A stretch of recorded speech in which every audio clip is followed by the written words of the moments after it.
Chapter 147. If he could get a free meal, Li Mu certainly wouldn't want to waste the opportunity to choose a reward. Unfortunately, Constable Zhao mercilessly told him that if something was lost or broken, he would have to pay for it. The value of each magic weapon couldn't be measured by the money of the secular world. If it had to be converted into silver, it would be at least 1,000 taels of silver.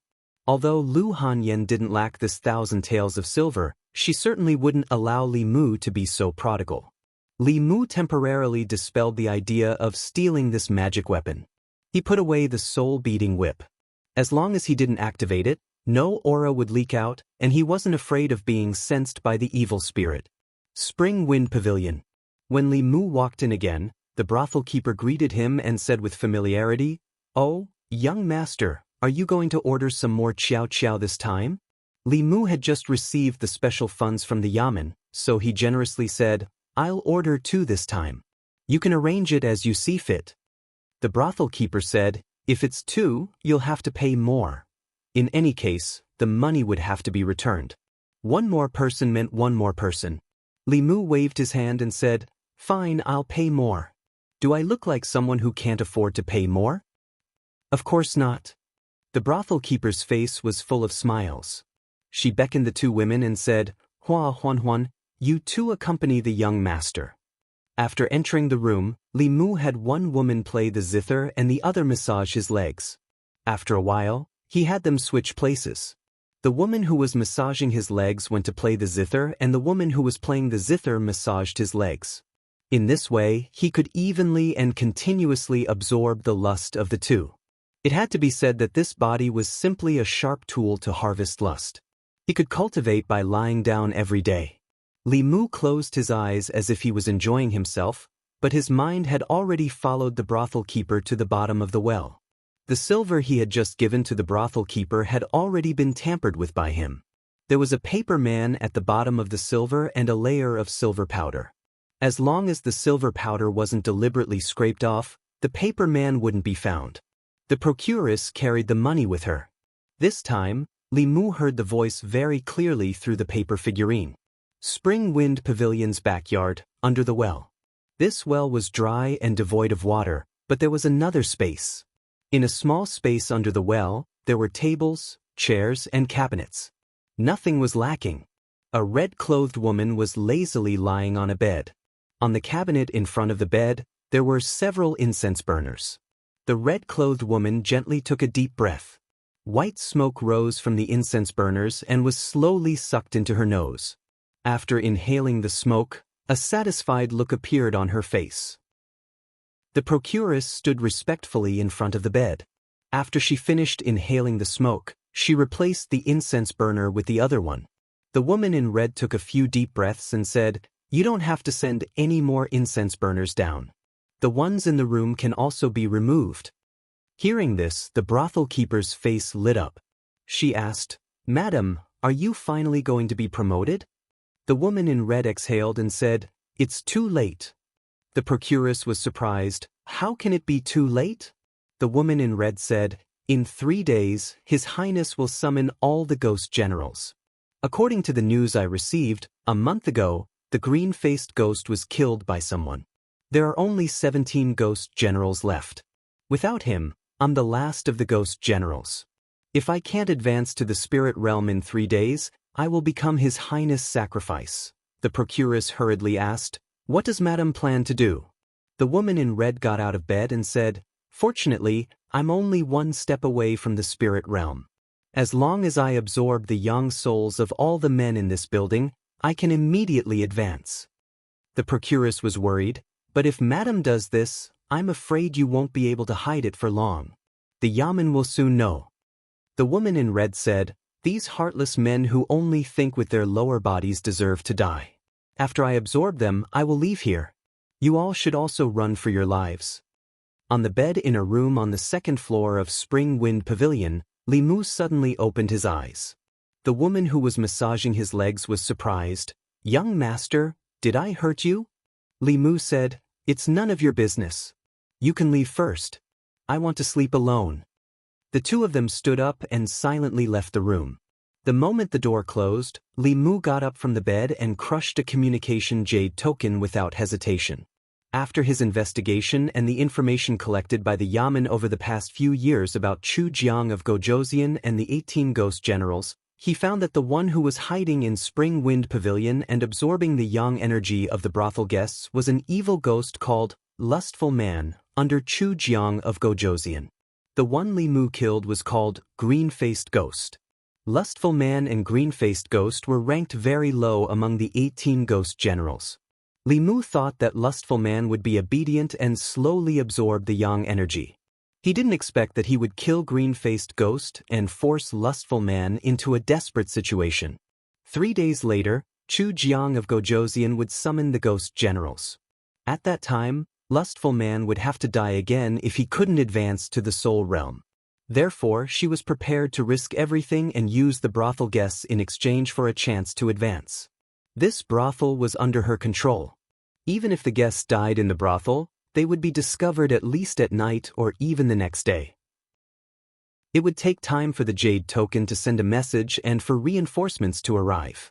During this time, Lustful Man would have absorbed many people.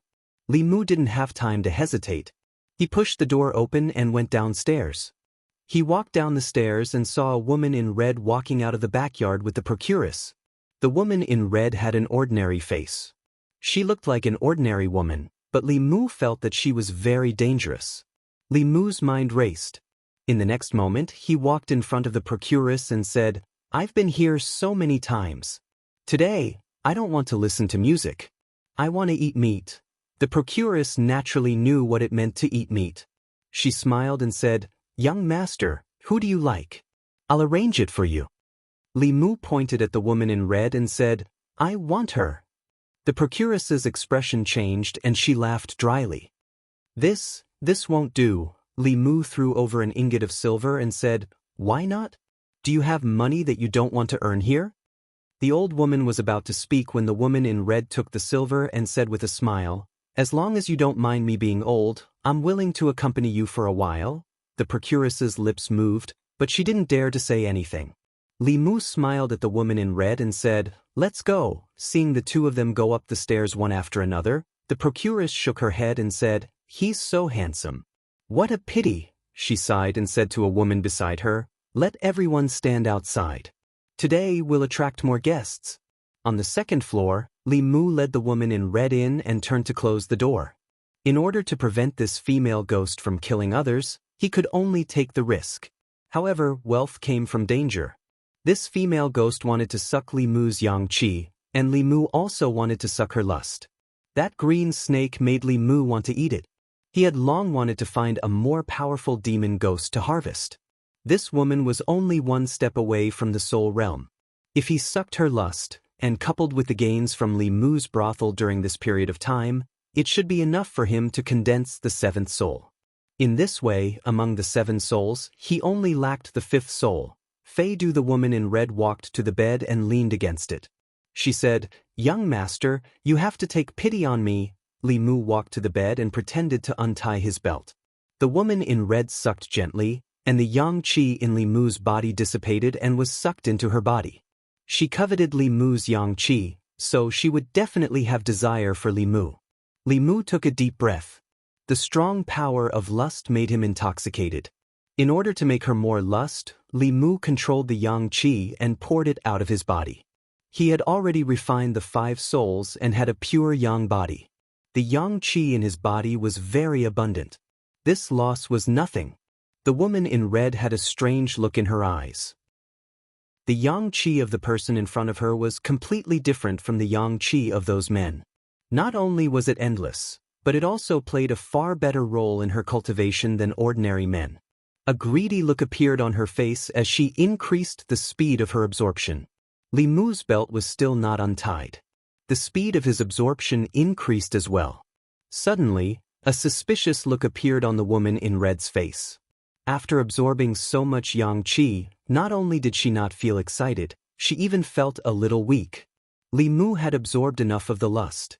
Seeing that the ghost was suspicious, he raised his hand without hesitation and flung out a whip shadow from his sleeve, lashing the woman in red. The woman in red could not dodge at all and was instantly whipped. Sizzle! When the soul-striking whip struck her, a black mark appeared on her body. Wisps of ghostly chi spread out from the mark. "You're a cultivator." The woman in red's face was filled with anger. After coming to her senses, she stabbed her 2 ghostly claws at Li Mu's body. Li Mu was already prepared. As he retreated quickly, he lashed out with his whip again. Another black mark appeared on the woman's hand. Her face was extremely ferocious. She let out an angry roar and no longer bothered with Li Mu. She turned into a cloud of black mist and broke out of the window. She had actually escaped. Li Mu walked to the window and sensed a powerful aura. It was chasing after Lei Feng. Since the county governor had already made his move, Li Mu did not need to chase after her. He walked to the door and knocked out the procuress who had heard the commotion in the room and was about to come in to check. Many constables rushed in from the door and subdued all the brothel girls who did not know what had happened. Constable Zhao walked in and said, "The county governor has personally chased after her. She can't escape. Why did you suddenly clash with her? Did she find out?" Li Mu shook his head and said, "In 3 days, Chu Jiang of Gojoseon will gather all the ghost generals. The woman in red does not want to be sacrificed and is prepared to risk everything. She will kill everyone in the brothel and suck their yang qi and blood. I had no choice but to lure her into the room and send you a message at the same time." Constable Zhao patted him on the shoulder and said, "Well done. When we return to the county office, you will be rewarded. Can you return the soul-striking whip first?" Chapter 148. P.S. In the previous chapter, the name of the female ghost has been changed to Mrs. Chu. Li Mu regretfully handed the soul-beating whip to Constable Zhao. When he felt the lust in his body, his mood became better again. For Mrs. Chu, if she couldn't reach the soul realm in 3 days, she would be sacrificed to Chu Jiang of Gojoseon. Therefore, she had an extremely urgent desire to absorb Li Mu's yang qi. This desire between life and death just happened to make Li Mu. He could feel that the lust in his body had been perfected and he could condense his soul at any time. In Spring Wind Pavilion, the 2 women, Xiao Xiao and Rong Rong, looked at Li Mu angrily. They gritted their teeth and said, "It's you who harmed Mrs. Chu." Li Mu had called them out the most in the past half-month, so he was the most familiar with them. He sighed and said, "I'm sorry, I'm a constable." Many prostitutes in the brothel, including the madam, had long been bewitched by Mrs. Chu. They regarded her as their master in their hearts. They needed the cultivators of the yamen to forcibly intervene in their minds so that they could become ordinary people again. Constable Zhao looked at the crowd and ordered, "Take them back to the yamen first." The constables took the prostitutes and marched to the yamen, attracting the attention of countless passers-by. When they passed by Yunyan Pavilion, even Lu Hanyan ran out to watch the fun. She saw Li Mu walking at the front at a glance. She ran over and asked, "What's going on?" Li Mu said, "Behind Spring Wind Pavilion, there is a female ghost controlling it.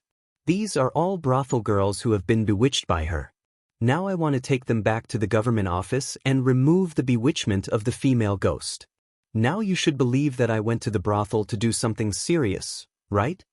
Lu Hanyan rolled her eyes at him and said, "I'm not by your side. Who knows what you're doing inside?"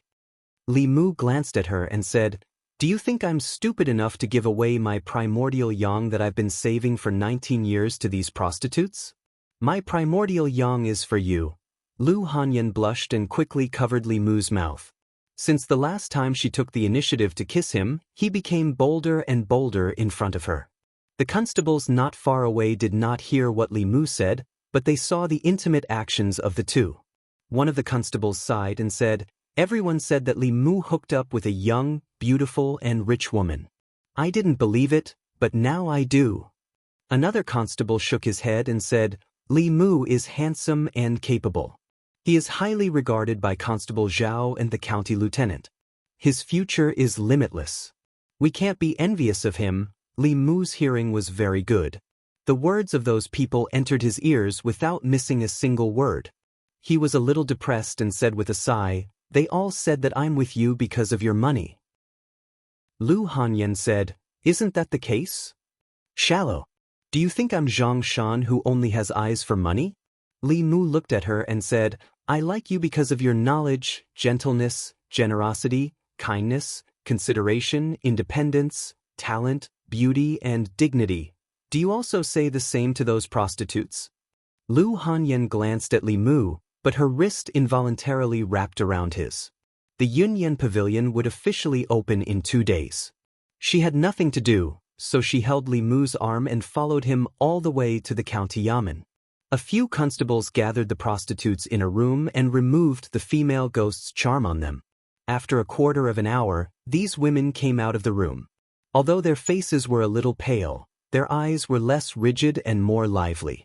Several women came over and bowed to Li Mu, gratefully saying, Thank you for saving us. If it weren't for you, we would have been bewitched by that evil ghost for the rest of our lives. Li Mu waved his hand and said, I'm a constable. This is what I should do. The brothel keeper of Spring Wind Pavilion was even more excited. She ran over and said to Li Mu, If it weren't for you, our Spring Wind Pavilion would be finished. If you come to Spring Wind Pavilion in the future, you can order whoever you want. I promise you that I won't charge you a single cent. Li Mu was a little emotional. He never thought that one day he would be treated like Li Si in a brothel. Then he felt the temperature around him drop, and a chill rose from his heart. He said with a straight face, There's no need for that.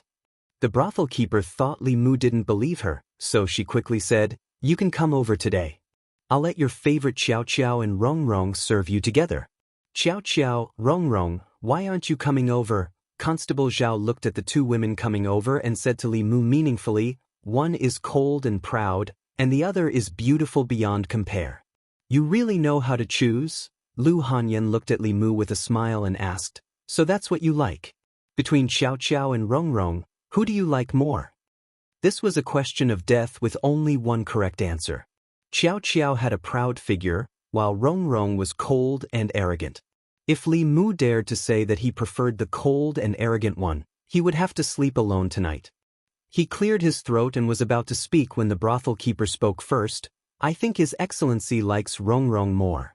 The first time he came, he took a fancy to Rong Rong at first sight. Lu Hanyan looked at Li Mu and said, I'll go back first. Constable Zhao didn't understand. Li Si patted Li Mu's shoulder and said, The devil is hidden in the details. You deserve it.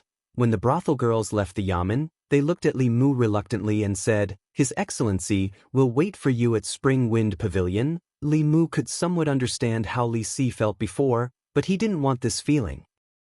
Just as he was about to chase after Lu Hanyan, a figure came from outside.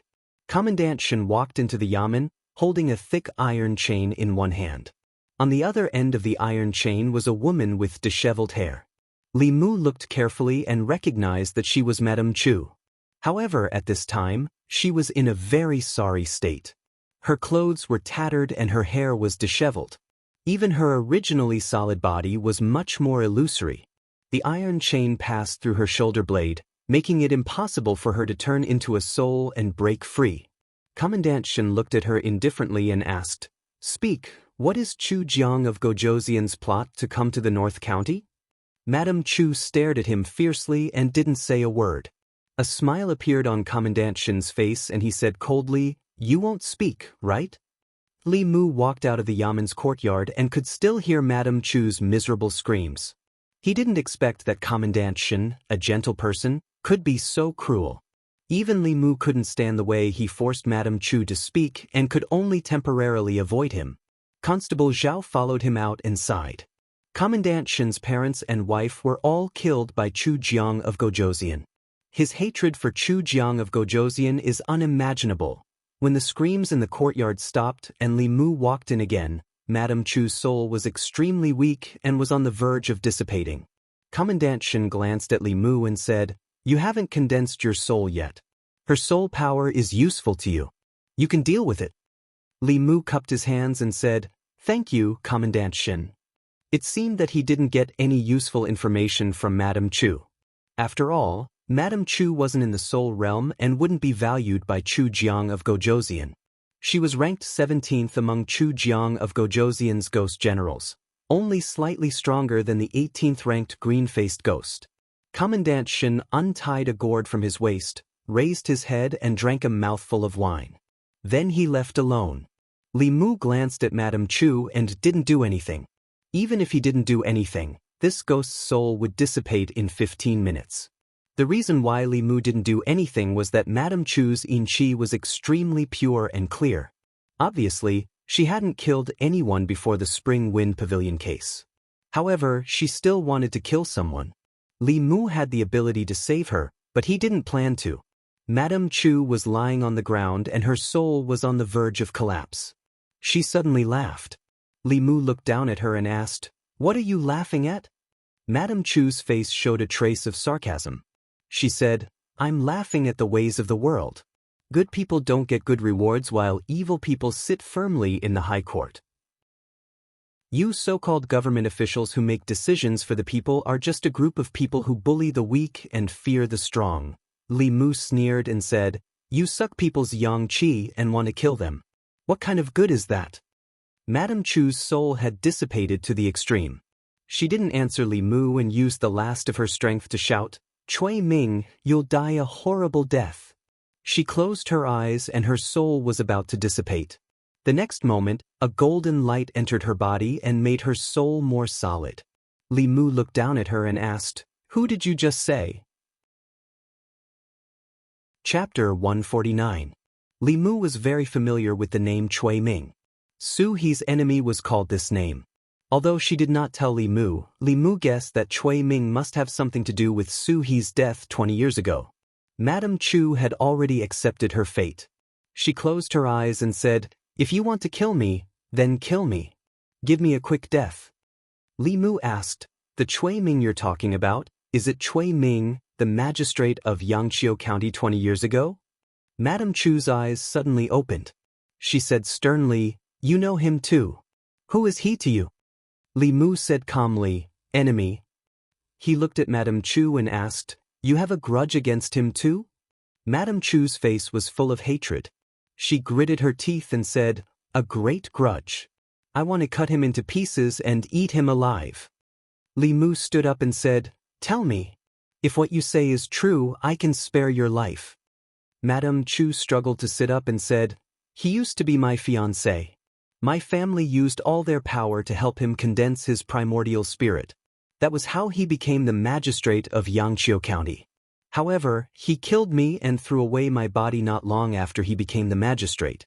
He wiped out my entire family and married the daughter of the magistrate of Jianghu.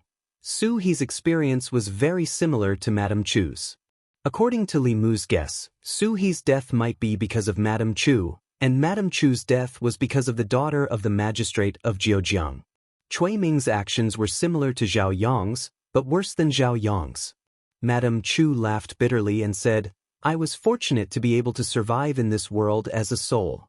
During these past 20 years, I cultivated bitterly and didn't hesitate to join the ranks of King Chu Jiang, all for the sake of being able to take revenge one day. Unfortunately, I don't even know where he is before I die. He's in Zhong County." Leaning against the wall, Commandery Captain Shen took a sip of wine from the gourd and said, "Cui Ming, the husband of the daughter of the county chief of Jiujiang Commandery. 12 years ago, he exposed the collusion of the county chief of Jiujiang Commandery with the demon sect and was promoted by the late emperor. Later, he met Princess Yun Yang and became her husband. 3 years ago, he was promoted to assistant minister of the West Platform." Mrs. Chu chuckled pitifully. Back then, he used the excuse of colluding with heretical cultivation to wipe out the entire Chu clan. The Jiujiang County chief invited the wolf into the house, so this day should have come. Karma, karma. Li Mu felt a chill in his heart when he heard this. Cui Ming had been promoted by stepping on the corpses of his wife's family. How could such a disloyal and heartless person enter the center of power of the imperial court? It was no wonder that Madame Chu sighed with regret before her death. Li Mu looked at Commandant Shen and asked, "Your Excellency, what should we do with her?" Commandery Captain Shen said, "I have already handed her over to you. You can decide whether to kill or keep her." Li Mu actually did not know how to deal with her. Madame Chu did not kill anyone and did not cause any serious consequences. According to the law, She did not deserve to be killed. However, she had bewitched the people and sucked their yang qi. He could not let her go just like that. Madame Chu looked at Bai, who was hanging from Li Mu's waist. Determination suddenly appeared in her eyes. She said, "If Cui Ming doesn't die, I won't be able to rest in peace. I am willing to become the spirit of your sword and serve you." Spirit bodies and soul bodies could be attached to magic treasures to increase their power. Some high-level cultivators would capture the souls of powerful demons and ghosts and forcibly refine them into magic treasures to increase their power. Li Mu had never thought of doing this before.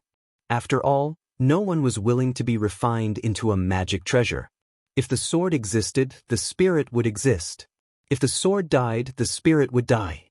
Most magic treasure spirits were forced. Madame Chu was willing to become a sword spirit.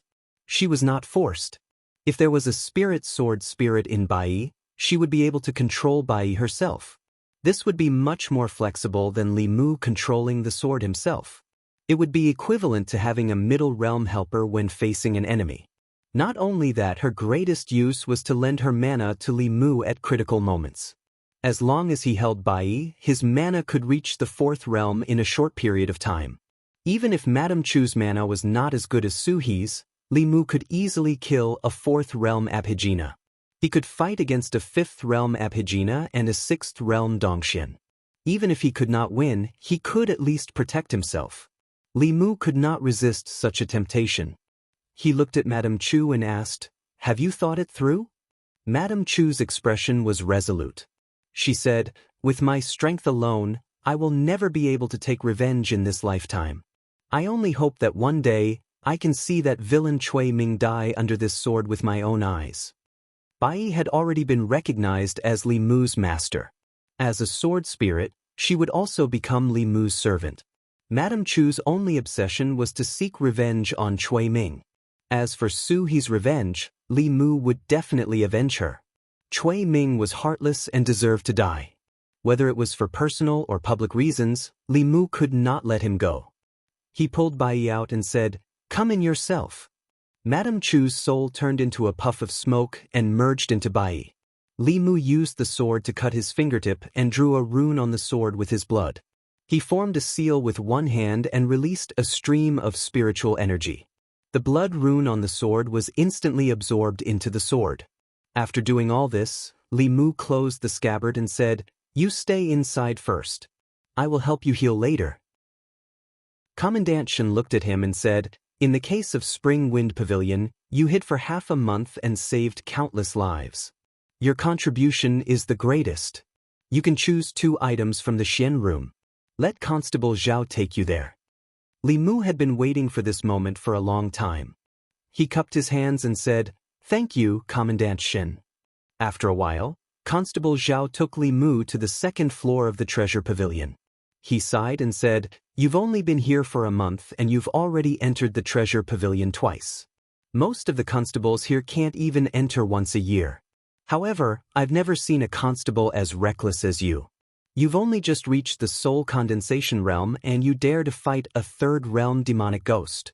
When they reached the 2nd floor, Constable Zhao said, "I won't introduce the items here to you. You can see for yourself. You have 15 minutes. Remember to choose what you want in 15 minutes.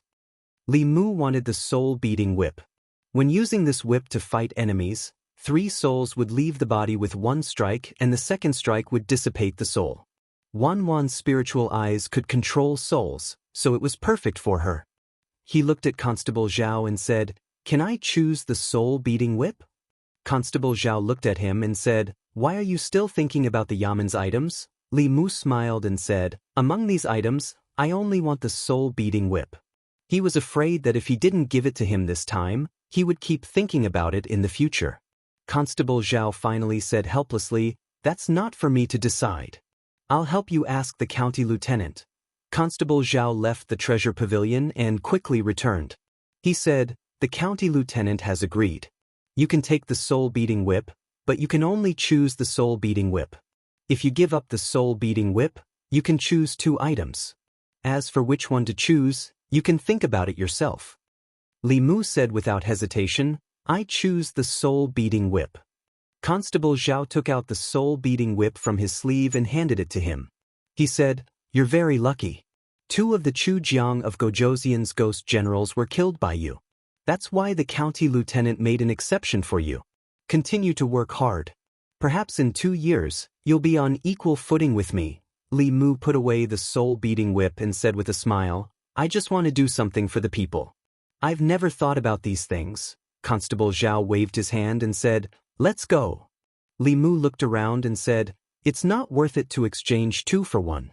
Can I exchange a few more spiritual jades?" On the way home, Li Mu weighed the heavy spiritual jades in his sleeve and calculated his harvest this time.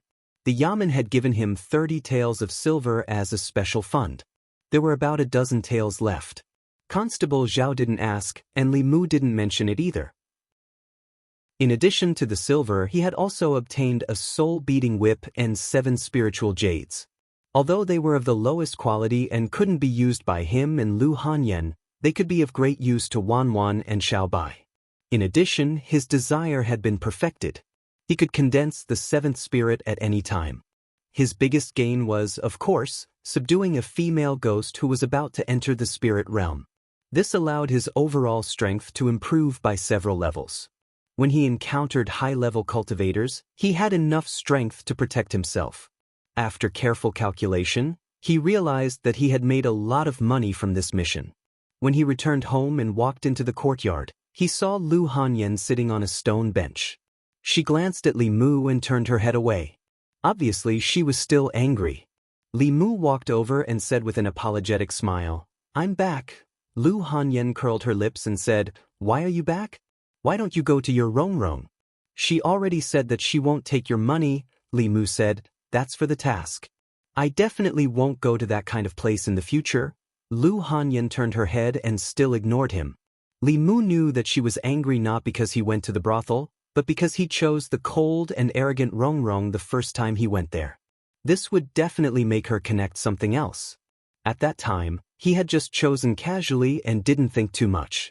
If he explained this matter directly, it would probably make things worse. Li Mu thought for a moment, and with a thought, he secretly pulled out Bai Yi's scabbard a little. A wisp of smoke floated out of Bai Yi and turned into a female ghost in red. She appeared beside Lu Hanyan. Lu Hanyan was sulking in her heart when she sensed something strange beside her. When she turned her head, she happened to meet a pale face. The woman in red had disheveled hair and a pale face. Her body was emitting a ghostly aura. Lu Hanyan pounced on Li Mu and hugged him tightly. She said in a trembling voice, "There's a ghost." Li Mu held her slender waist with one hand and patted her shoulder with the other. He comforted her. "Don't be afraid." Chapter 150. Li Mu hugged Lu Hanyan and comforted her. "Don't be afraid. She's the sword spirit I just accepted." Lu Hanyan finally realized something. She pushed Li Mu away and said angrily, "Are you doing this on purpose? I just want you to get to know each other. This is Mrs. Chu, Bai Yi's sword spirit." Li Mu introduced her to Lu Hanyan, then looked at Mrs. Chu and said, "This is Lu Hanyan. You can call her Lady Lu." Mrs. Chu bowed to Lu Hanyan and said, "Greetings, mistress." Lu Hanyan said, "Who's your mistress?" Li Mu took her hand and said, "Not now, but sooner or later you will be." He took out a piece of spiritual jade from his sleeve and handed it to her, saying, "This is for you." Lu Hanyan's attention was temporarily diverted. She asked, "What is this?" Li Mu said, "It's a spiritual jade. It contains spiritual power and can be directly guided out for cultivation. Take it first. There are a few more pieces. I'll give them to Wan Wan and Xiao Bai." Li Mu put Mrs. Chu back into the sword and left with an excuse from Lu Hanyan. He wiped the cold sweat from his forehead and let out a long breath. Li Si was right. The devil was often hidden in the details. He still had a lot to learn from Li Si. If he had the chance to go to a brothel next time, he would definitely choose the sexy and beautiful first. He gave the soul-striking whip to Wan Wan. Seeing the cute girl holding the whip, Li Mu felt that something was wrong. It seemed that Lu Hanyan was more suitable. However, he thought that if he gave the soul-striking whip to Lu Hanyan, she would probably have more chances to whip him in the future. It was safer to give it to Wanwan. After all, although Lu Hanyan had many advantages, she could never compare with Wanwan in terms of being well-behaved, obedient, and not being jealous. Of the 7 spirit jades, 1 was given to Lu Hanyan to taste, 3 were given to Wanwan, and 3 were given to Little White.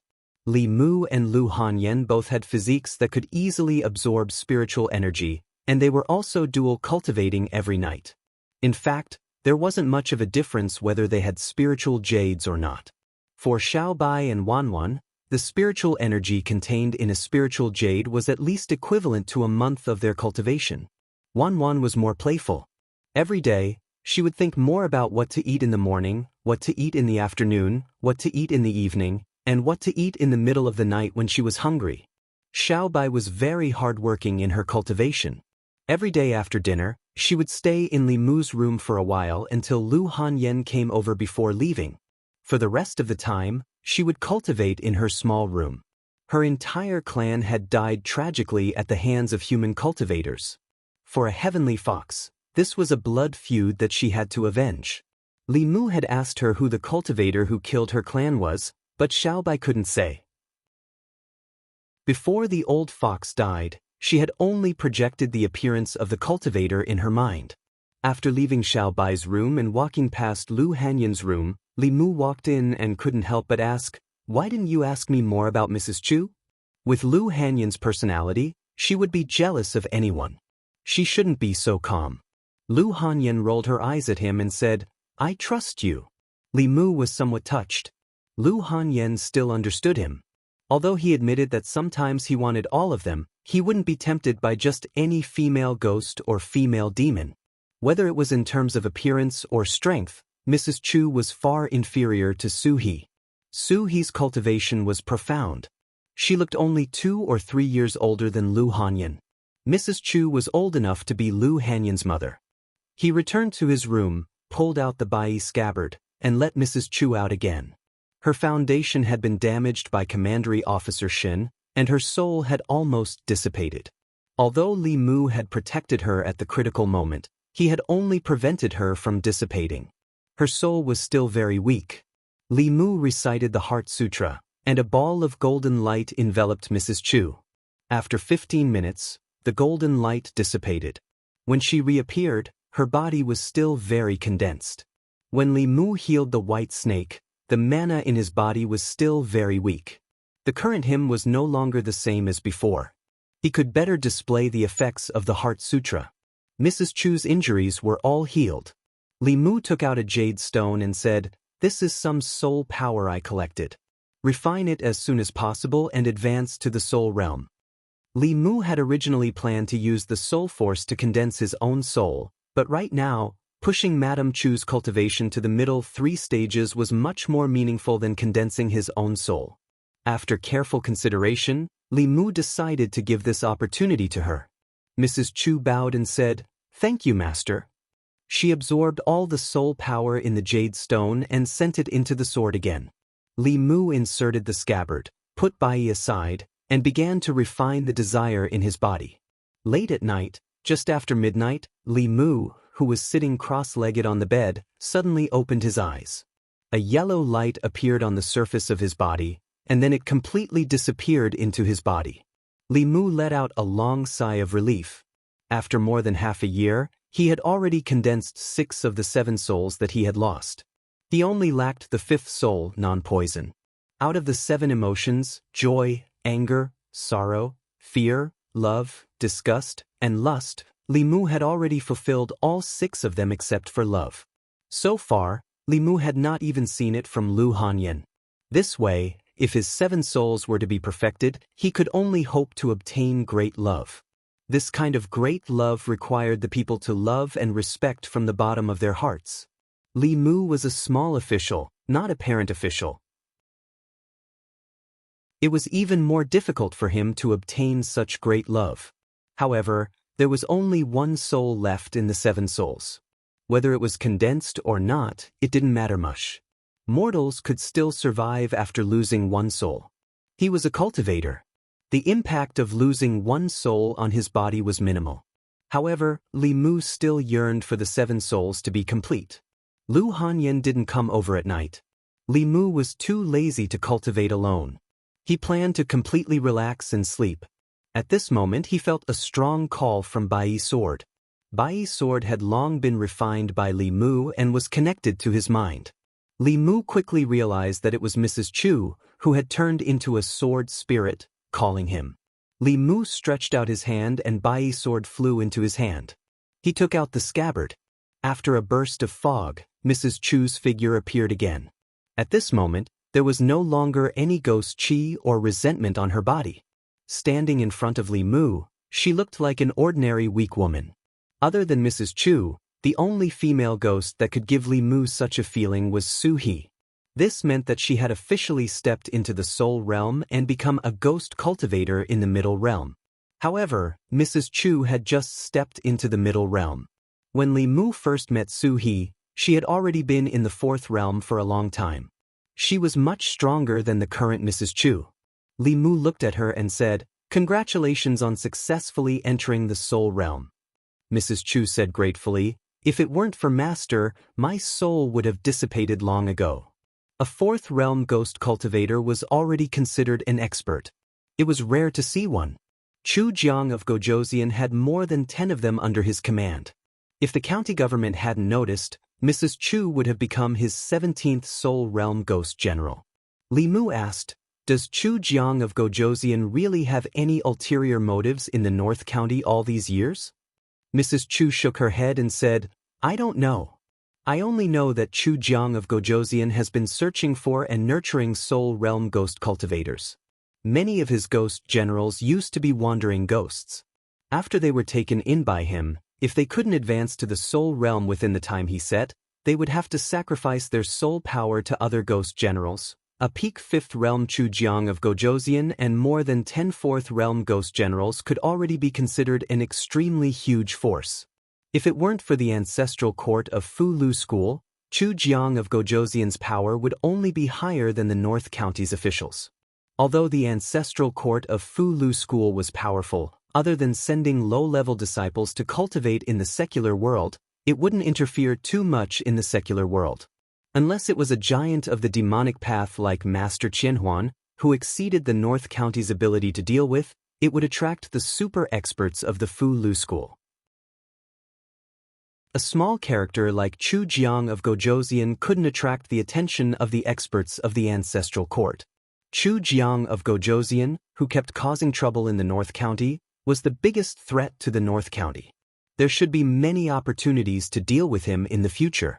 Although the current Li Mu was still not a match for Chu Jiang of Gojoseon, he wasn't afraid of him. He looked at Madame Chu and said, "Enter the sword and try to transmit your spiritual power to me through Bai." After a moment, feeling the surging spiritual power in his body that was about to overflow, Li Mu's heart was filled with pride. Although Madame Chu's strength was far from Su He's, she was still at the fourth realm. She had already recognized Li Mu as her master and was willing to become Bai's sword spirit. With the connection between the two, Li Mu could borrow her spiritual power without being possessed. As long as Bai was in his hands, he could enter the fourth realm at any time and use all kinds of Dao techniques to display the strength of the fifth realm. Of course, other people's power was ultimately other people's. He couldn't slack off on his own cultivation. When he reached the middle realm with his own strength, he would truly have the capital to establish himself in this world where demonic ghosts ran rampant and countless experts. Chapter 151. Li Mu thought that his cultivation speed was already fast enough, but when he saw Li Si again, he found that his 7 souls had all been refined. There was no difficulty in refining the soul and condensing the soul.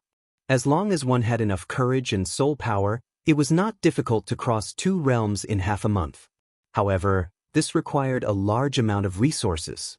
For an ordinary person without any background to collect these resources, it was much more difficult than cultivating step by step.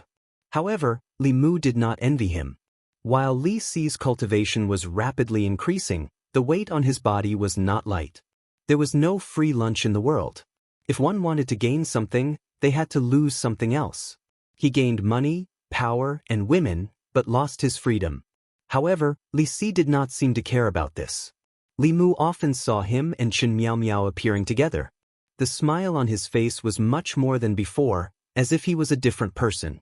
It seemed that he had really found his love. Speaking of love, Li Mu was a little confused. Of the 7 emotions, the only one he lacked was love. However, he had never felt this kind of feeling from anyone until now. Even Lu Hanyan was no exception. Li Mu even suspected that she did not actually like him, but simply lusted after his body. He could not figure out this question and planned to ask Li Si. What is love? Li Si leaned back in his chair and shook his head at Li Mu. This question is very profound and there is more than one answer. You need to discover it yourself. Li Mu asked, is it not love when 2 people who like each other are together? Li Si patted his shoulder and said meaningfully, like is like, love is love. Like is possession. Love is giving. Like is unbridled and willful. Love is restraint and tolerance.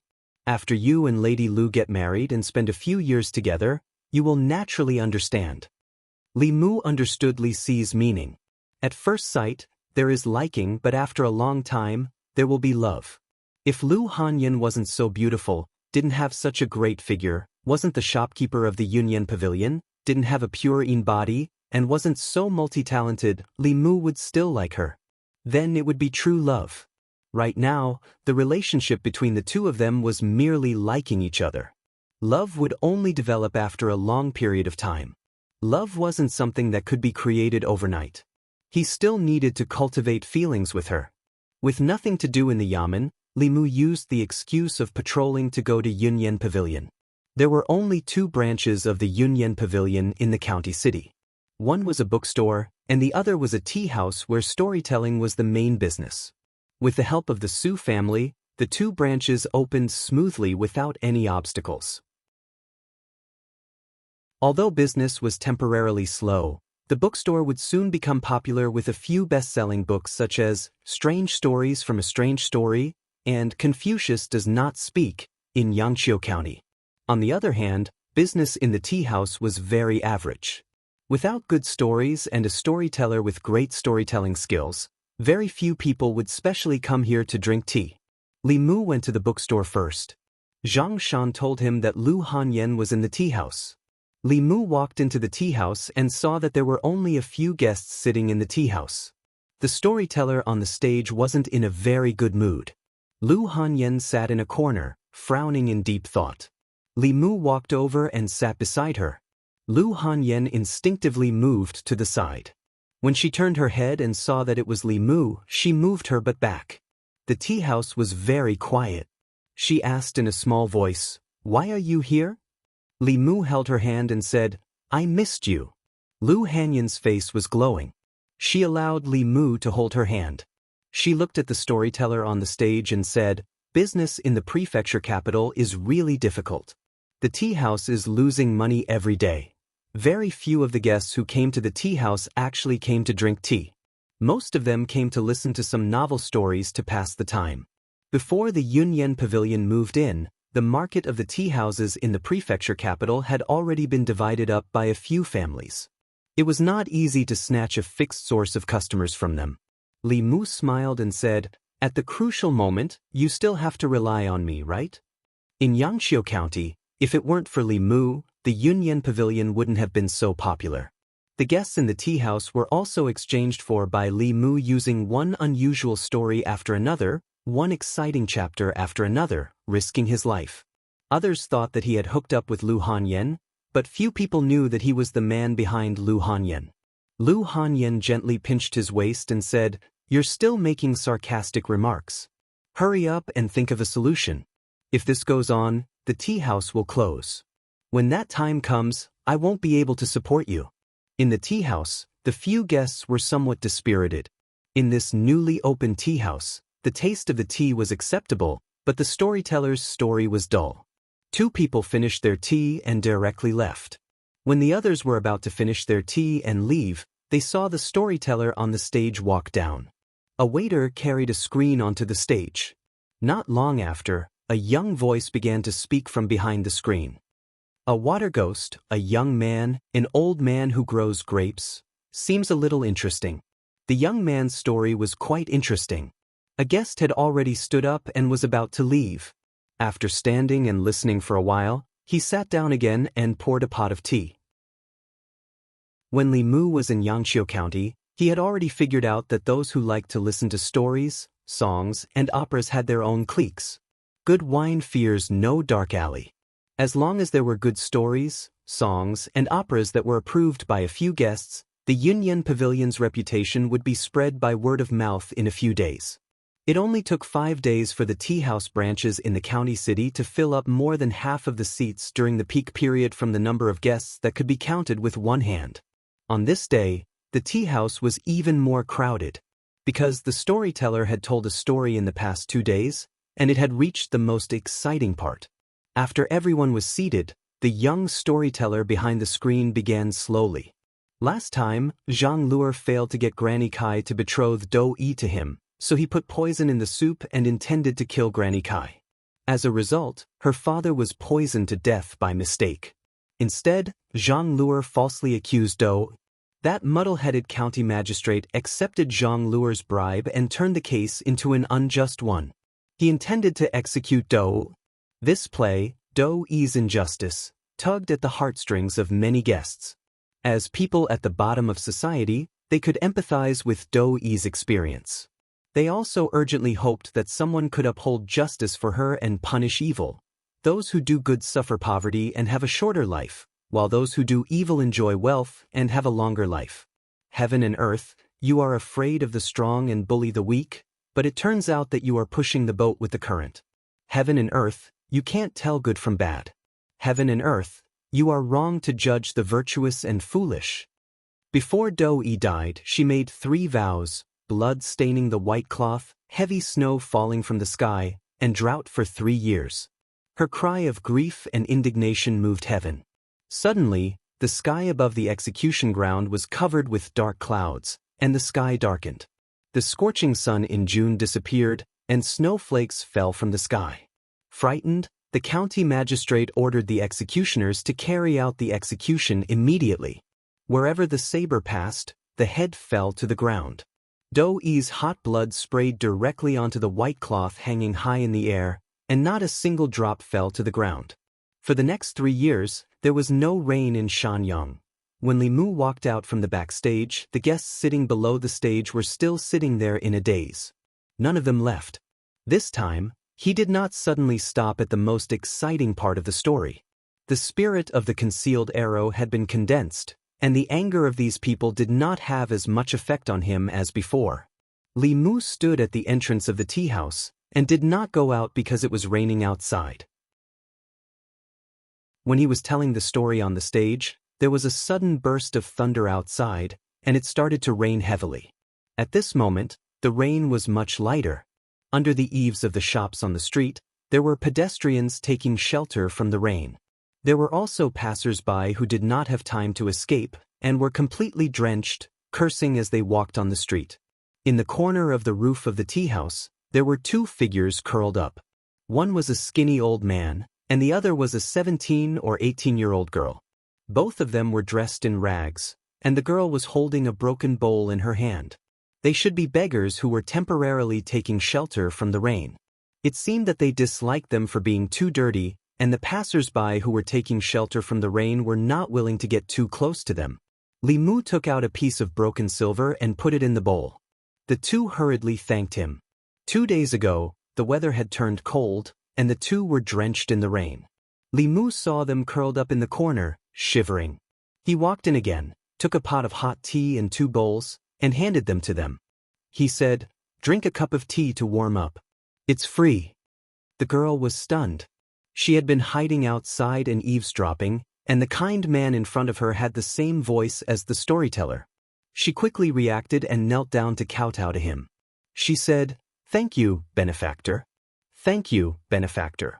Li Mu waved his hand, held up the umbrella, and walked to the county government. Several patrolling constables walked into the government office awkwardly and muttered, "Why did it rain so suddenly?" There was no sign at all. Outside the county city, several women who were washing clothes by the stream were suddenly drenched by the heavy rain. Their clothes became translucent, faintly revealing their bloated figures. A shabby Taoist priest in rags was among them. He was talking and laughing with them, and his eyes were looking around. The women did not avoid him. From time to time, they would pull their clothes and tease him. The old Taoist priest looked at it for a while and felt bored. It was still raining.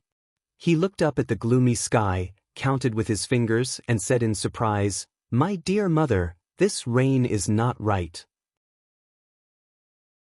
Chapter 152. It shouldn't be raining today. This rain actually contains the power of heaven and earth. Who caused it? Damn it, this North County is really full of crouching tigers and hidden dragons.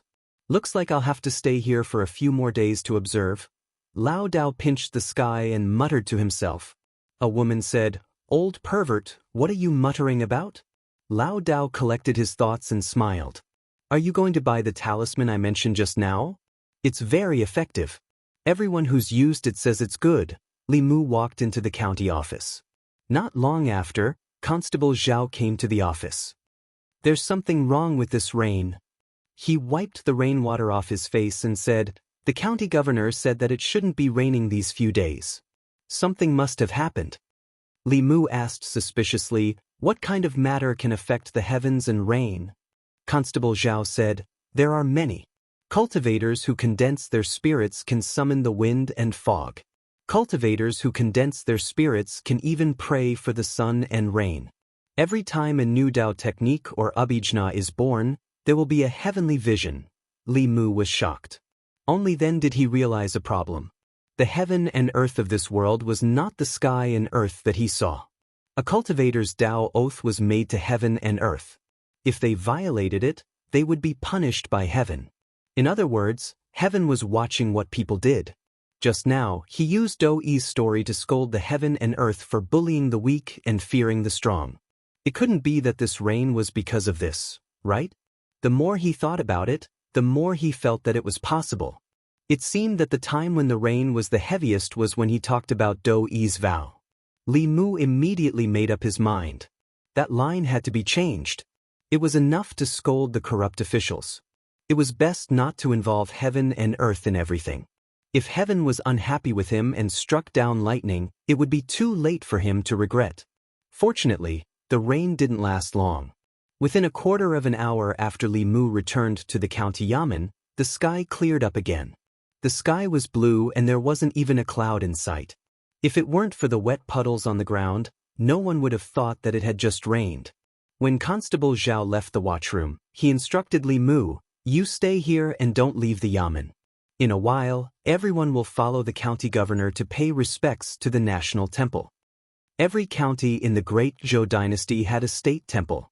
Li Mu had been to Yangqiu County once, but the state temple in Yangqiu County could not be compared to the one in the county capital. This was a large hall that occupied a large area. Although it only had one floor, it was at least 30 feet tall. The first thing that came into sight when they walked into the national temple were 3 towering statues. The moment they stepped into the national temple, they would have the urge to kneel down and worship them. There were hundreds of prayer mats in the hall, and the people of the North County were kneeling on them. The people lined up and walked in from the entrance. After paying their respects, they walked out from the exit. Li Mu noticed that almost 90% of the people would produce a bit of psychokinesis in their bodies when they paid their respects to the 3 statues. The psychokinesis would be absorbed by the 3 statues. The national temple was similar to temples and Taoist temples. As long as people paid their respects sincerely, psychokinesis would be produced. Those who didn't produce psychokinesis would definitely be dissatisfied with the imperial court or the local government. This was unavoidable. Even the national temple couldn't force the people to worship it. To a certain extent, the proportion of people who produced psychokinesis represented the people's sentiment in the imperial court. When the people of an area paid their respects to the national temple, the proportion of people who produced psychokinesis was an important indicator to assess the achievements of the local officials. If the law and order of a place was good and the people lived and worked in peace, they would naturally have confidence in the imperial court. However, if the local officials were merciless and treated the people badly, causing them to complain and living in poverty, they wouldn't produce much psychokinesis. The people of the county government paid their respects to the national temple, firstly to pay their respects and secondly to observe the people's sentiment.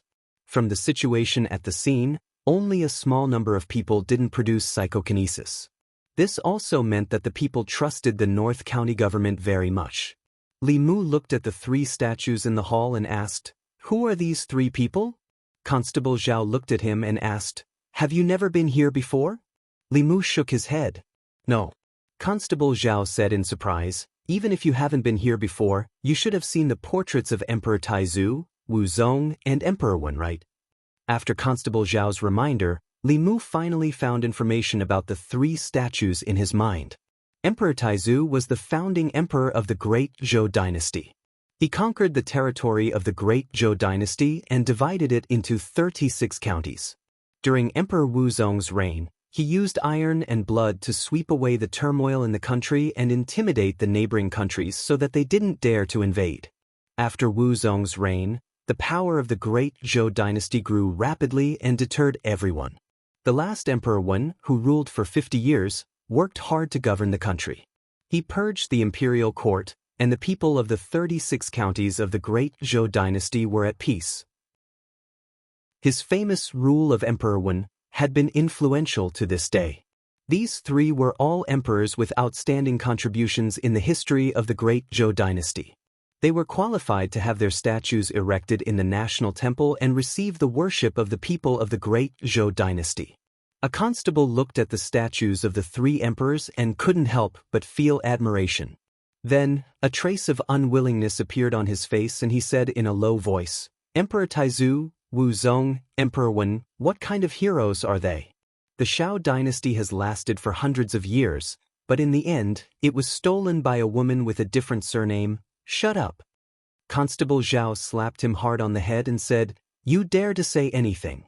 If you want to die, don't drag us down with you." Li Mu raised his head and looked at the statues of the 3 emperors. He didn't feel anything special in his heart. The current empress was the first empress since the establishment of the Great Zhou dynasty. In the hearts of the people of the Great Zhou dynasty, this was tantamount to going against the moral principles. It was still unacceptable to them. However, to Li Mu, it was not unprecedented for a woman to be an empress. It was also not something that was unacceptable. He followed the prefectural governor and paid his respects to the statues of the 3 emperors in a not-so-sincere manner. After returning to the yamen, he learned about the new task from Constable Zhao. In the process of paying their respects to the national temple, the people in a certain area did not have any psychokinesis.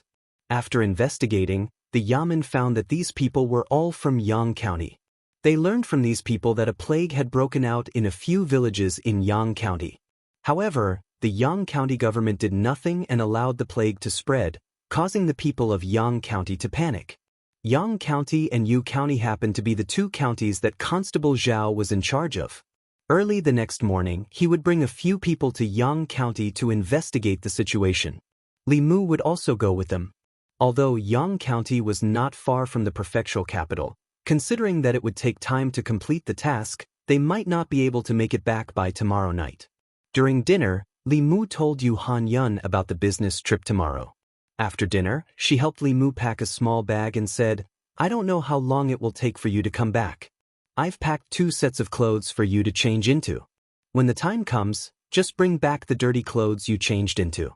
Be careful outside." Li Mu was not worried about his own safety at all.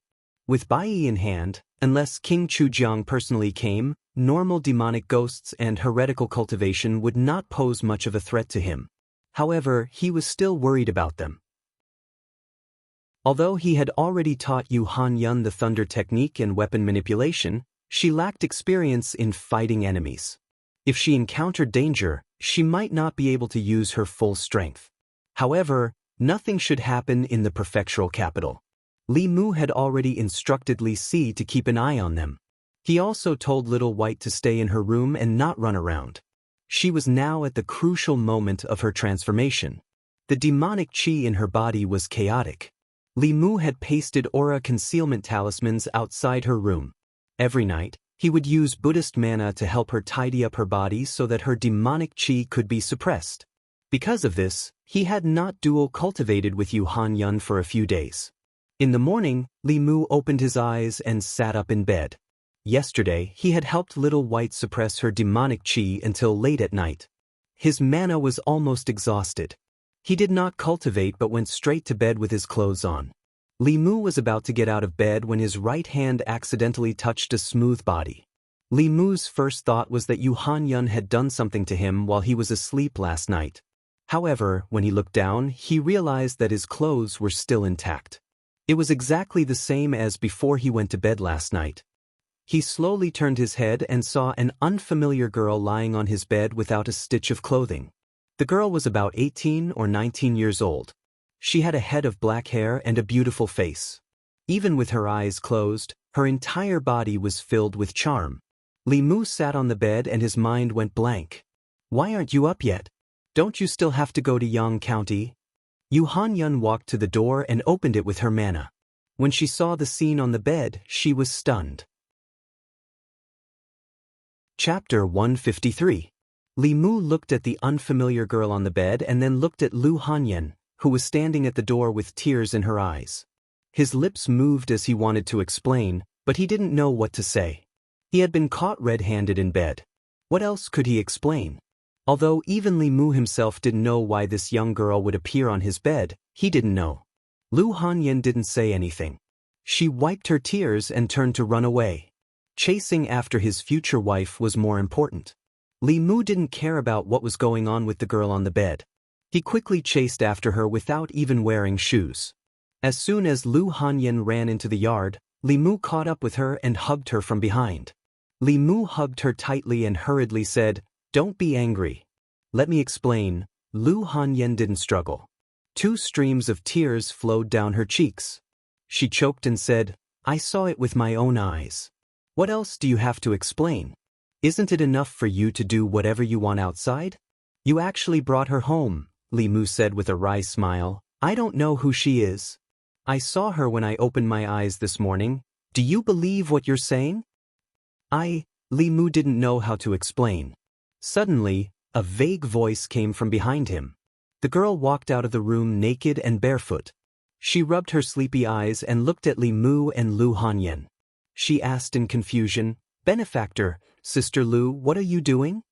Hearing this extremely familiar voice, Li Mu turned around and was stunned. He said in surprise, "Xiao Bai?" The next moment, his vision went black. Lu Hanyun had covered his eyes from behind. Lu Hanyun's face turned red. She said angrily, "Xiao Bai, quickly go into the room." The girl looked at her and asked in confusion, "Why?" Lu Hanyun said with a red face, "Look down." The girl lowered her head to take a look. After a brief moment of shock, she let out a cry of surprise and her figure instantly disappeared on the spot. A moment later, Li Mu and Lu Hanyun stood in the room, looking at the girl who had wrapped herself in a blanket. They murmured, How did you transform?" I don't know either." The girl's face was bright red as she said, Last night, I just wanted to give it a try and then fell asleep. When I woke up, I became like this." Li Mu looked at Lu Hanyun and said, "Do you believe me this time?" Lu Hanyun was a little ashamed and said, "I'll help her find some clothes." After Xiao Bai transformed, although she wasn't as tall as Li Qing, she was still half a head taller than Wanwan. Wanwan's clothes didn't fit her, so she could only make do with Lu Hanyun's clothes.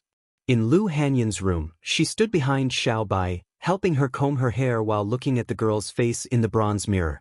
Even though she was very confident in her appearance, when she saw the girl in front of her, she couldn't help but feel ashamed. The girl in front of her was really the most beautiful girl she had ever seen. Even as a girl, when she saw her naked body, her heart couldn't help but beat faster. Lil. Her lips moved. She suddenly realized that when she was a little fox in the past, she didn't feel anything when he called her Lil White. But now, when he called her Lil White again, he felt a little weird. She secretly looked at her again and asked, "Xiao Bai, what's your name? We can't keep calling you Xiao Bai in the future, right?"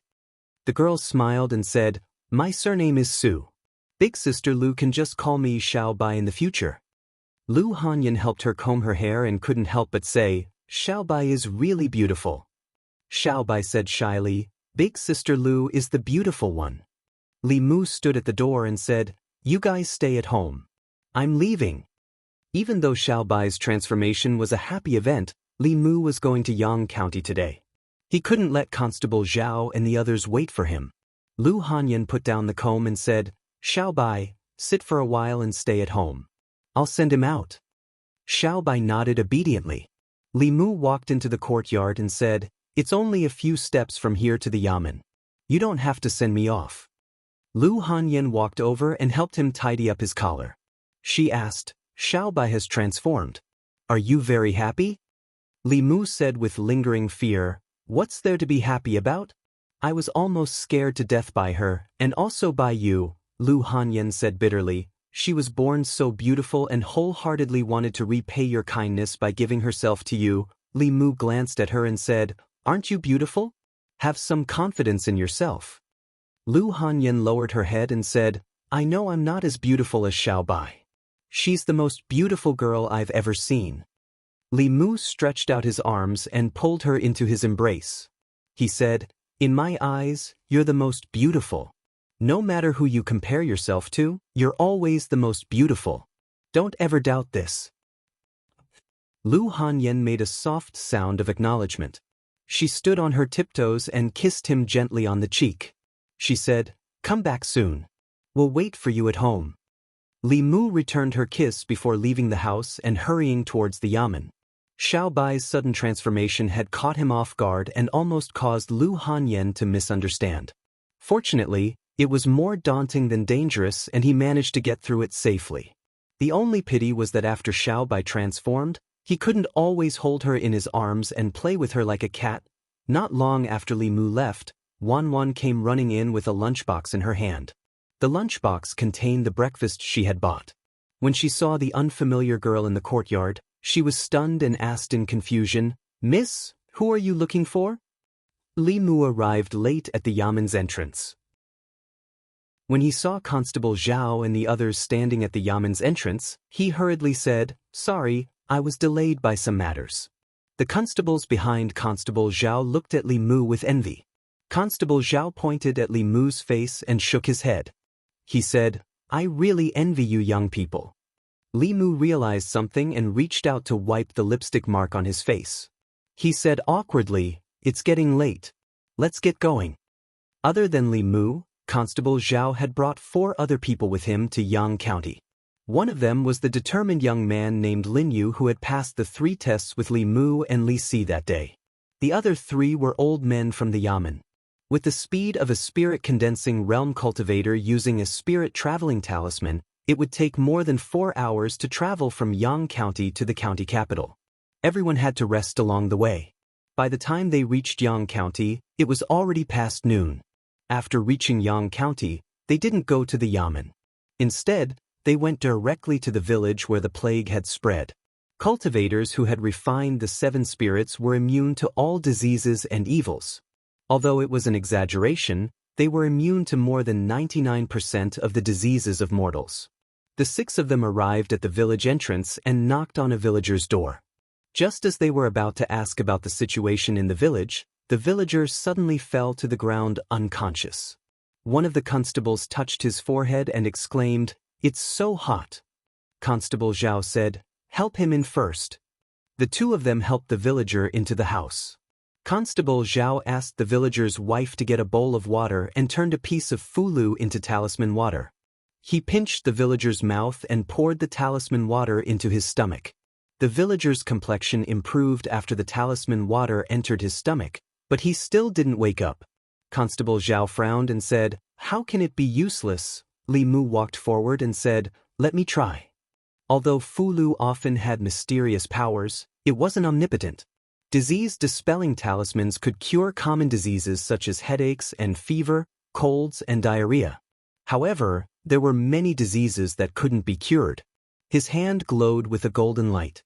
Under the astonished gazes of Constable Zhao and the others, the golden light was transferred into the villager's body.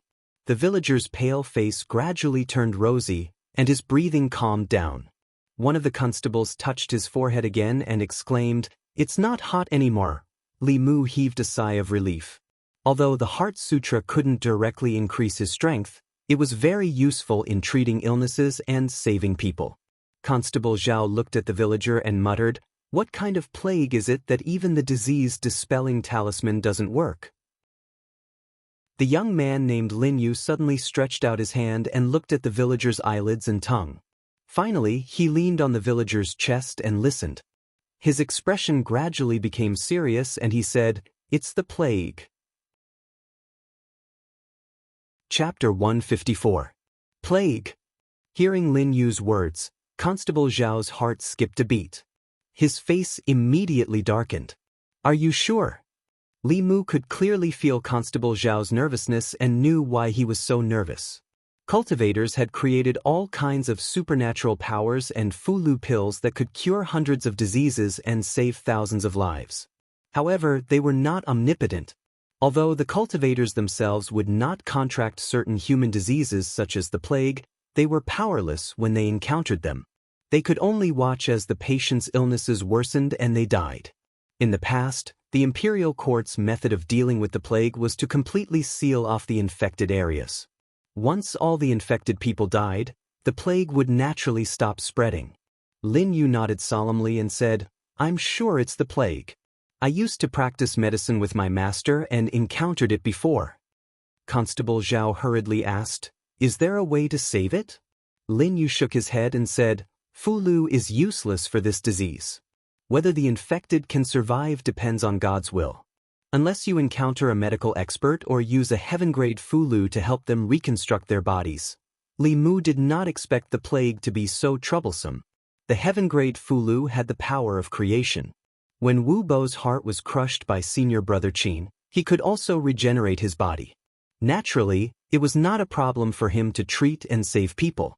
The problem was that it was unrealistic to have a heaven-grade Fulu for each of the infected people in Yang County. It was impossible to even get one, let alone one. Since the rise of Buddhism, schools of cultivation such as medicine, painting, and music gradually declined. Now, even preserving their orthodoxy was a problem. It was not easy to encounter a plague. Constable Zhao looked at Li Mu and asked nervously, "Can you save them?" Li Mu had full confidence in the Buddhist light of the Heart Sutra. He said, "I'll try my best. The plan now is to isolate the villages where the epidemic happened as soon as possible. No one is allowed to enter or leave. Then, gather the sick people together and try to prevent more people from being infected." Lin Yu nodded repeatedly and said, "Big Brother Li, you're right. Apart from that, we must exterminate the rats as soon as possible to prevent the plague from spreading further." Constable Zhao first ordered a bailiff to return to the county yamen to report the situation. Then, he asked someone to find the village chief and block the roads at the entrance and end of the village, forbidding anyone from entering or leaving. Then, he began to investigate the epidemic situation in the village. The other two constables took on the responsibility of exterminating the rats. Lin Yu asked them to dig a big pit in the village. Then, they filled the pit with water and poured an unknown powder into it. After the powder was mixed in, it emitted a faint fragrance. Soon, the crowd heard the sound of footsteps. Gray or black rats appeared from all corners of the village and jumped into the puddles one after another. After jumping into the puddle, they did not struggle and floated quietly on the surface of the water. After a while, the puddle was full of floating rats, and there were no more rats around. One of the bailiffs threw out a Fulu, and the puddle was set ablaze. All the rat corpses were incinerated. In order to completely eradicate the plague, they had to cut off the source of the plague. After a few people investigated, they found that the infection in the village was not serious. Only 10 villagers were infected. Constable Zhao gathered the 10 people together. Lin Yu went out once and found some herbs.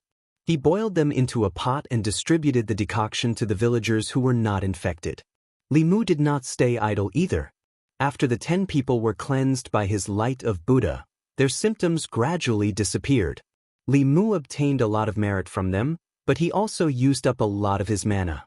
This made him envious of Buddhism, Taoism, and the imperial family. If he wanted to obtain merit or psychokinesis, he had to do it himself. He used up his mana to treat the sick and heal the wounded. They only had to build a Taoist palace, a temple, a national temple, and erect a few statues or stone tablets to obtain the psychokinesis and merit from the people.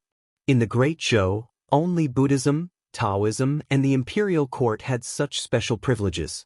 If other people or forces dared to build temples privately, accept the worship of the people, and absorb the merit and psychokinesis, they would be destroyed as heretical cultivation. Therefore, he could only envy them in his heart. After treating these people, Li Mu sat on the side to rest. Perhaps they had discovered it early, but no one in this village had died of the disease. In order not to delay, they had to go to the next village in 15 minutes. Lin Yu took advantage of the free time to come over and asked, "Brother Li, are you a dual cultivator of Buddhism and Taoism?" Li Mu also just found out that this young man was a descendant of the school of medicine. He nodded at him and did not deny it. Lin Yu chatted with Li Mu for a while, mainly out of curiosity about his light of Buddha. After asking Li Mu a few questions, he stopped talking and sat quietly in the corner. He took out a cloth bag from his sleeve. When he opened the cloth bag, Li Mu saw that there were dozens of silver needles of different lengths and thicknesses in the bag. Lin Yu took out a silver needle and inserted his mana into it. He then inserted the needle into an acupuncture point on his wrist. Soon, he had inserted more than 10 silver needles into his body. There were all kinds of cultivation methods in this world, not just Buddhism and Taoism. It was normal for there to be some that he had not seen before.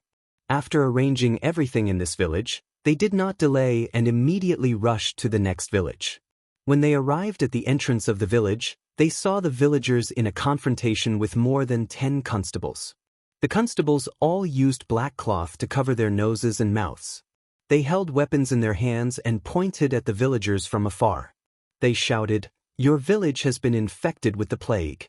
We are under the orders of the county magistrate to seal this village. No one is allowed to enter or leave."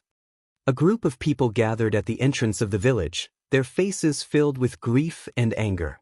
The leader of the group, an old man, said in a trembling voice, "There are dozens of families in the village. You don't care about the sick and only sealed the village. You are forcing the villagers to die." The constables said loudly, "The county magistrate said that sacrificing your village in exchange for the safety of the entire county is worth it. Do you want to implicate the county, or even the entire North County?" "Bastard!" Constable Zhao sent the constable flying with a kick. He said angrily, "Is this how you treat the people?" The constable got up from the ground and said angrily, "Who are you? How dare you interfere with our work? Are you blind?" Behind Constable Zhao, an old constable from the county government kicked him to the ground again and said, "Get lost. You have no right to speak here. Go and call your lord here." The constable was about to curse again, but when he saw their clothes, he quickly swallowed the curse words that were about to come out of his mouth. The lord could afford to offend the people from the county government, but he, a lowly constable, could not. After getting up from the ground, he hurriedly led the group away. Constable Zhao walked to the entrance of the village and said to the old man, "We are constables from the county government. We are here specifically for this plague. Old man, how is the situation in the village?" Hearing that the county government had arrived, the villagers hurriedly welcomed them into the village. When they were in the previous village, they had already discussed a series of procedures to control the epidemic. First of all, in order to prevent the epidemic from spreading, the village had to be sealed. However, the infected people could not be ignored. They had to be quarantined and treated those who were already infected. They also had to prevent new infected people from appearing. The division of labor was clear. Lin Yu and the others were in charge of exterminating the rats, while Li Mu was in charge of saving people. Fortunately, no one had died in this village so far. This should be great news. According to Lin Yu, the plague was just a general term for the plague spread by rats. There were more than 10 types of the plague that had been discovered. Each type had a different fatality rate, different harm to the human body, and different medicines were used to treat it. For this type of plague, none of the infected people had died. This meant that its harm was not that great. At least, the patients would not die in a short period of time. This gave them enough time to treat them. Li Mu had just saved 10 people. He had used up some of his mana and had not fully recovered yet. There were more infected people in this village, a total of 26. Li Mu saved another 10 people and felt that his mana was overdrawn. When he stood up, his body swayed and he almost fell. Constable Zhao quickly supported him and said, "You should rest for a while. This time, we are relying on you." Li Mu also wanted to rest. However, from the moment he saved the first person, an endless stream of virtuous thought power gushed out from these patients, from their relatives, and from the people of this village. The mana in Li Mu's body was circulating faster than it had ever been.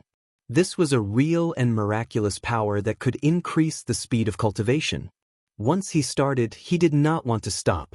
Li Mu gritted his teeth and said firmly, "Help me up.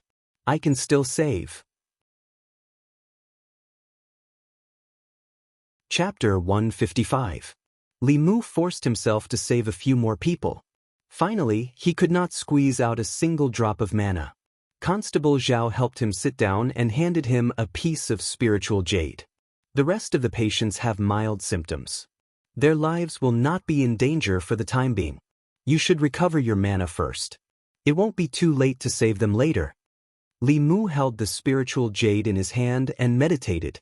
At the same time, he was observing the psyche power in his body. This power was not like soul power and charisma, which could be refined directly by him. Instead, it was hidden in his body. After he rested for a while, a group of people walked in from outside the village. The village had been completely sealed off. An old official from the county government stood at the entrance of the village and said sternly, "Halt." A stout man in official robes looked at him and said, "I am the county magistrate of Yang County. Is Constable Zhao here?" Constable Zhao walked out and saluted the stout man. "Greetings, County Magistrate Chen." County Magistrate Chen smiled and said, "There is no need to trouble Constable Zhao to come here personally for such a small matter." Constable Zhao said coldly, "If I didn't come here personally, County Magistrate Chen would have sealed off all the people in the village, wouldn't he?" County Magistrate Chen shook his head and said, "No one wanted such a thing to happen. Once the plague spreads, it will cause an even greater disaster. As a county magistrate, 100 or so lives are nothing compared to 1,000 or 10,000 lives. I have to look at the big picture. I believe that even the imperial court can understand my actions." Constable Zhao did not say much. Strictly speaking, County Magistrate Chen did not do anything wrong in this matter. However, as long as the local magistrate still had a conscience, he would not treat the lives of 100 or so people under his jurisdiction as a cold number. In his eyes, there was probably only political achievement. Constable Zhao said calmly, "The epidemic in this village has been controlled. There is still a way to save the plague. The county government will deal with the epidemic in Yang County. You don't have to worry about it anymore." County Magistrate Chen smiled and said, "That would be for the best. If Constable Zhao needs any help, just let me know." With that, he left with the group of Yamen runners.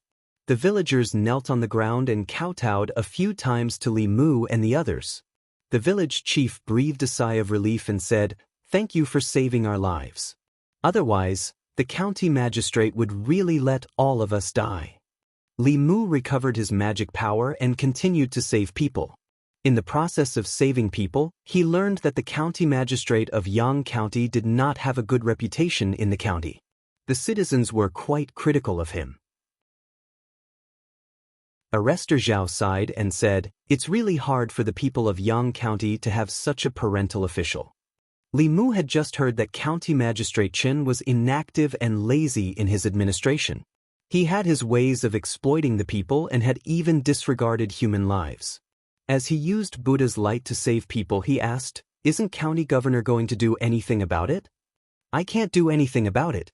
Arrestor Zhao shook his head and said, "He has people in the imperial court. County governor has also reported this to the imperial court several times, but it was suppressed." Li Mu could understand this point.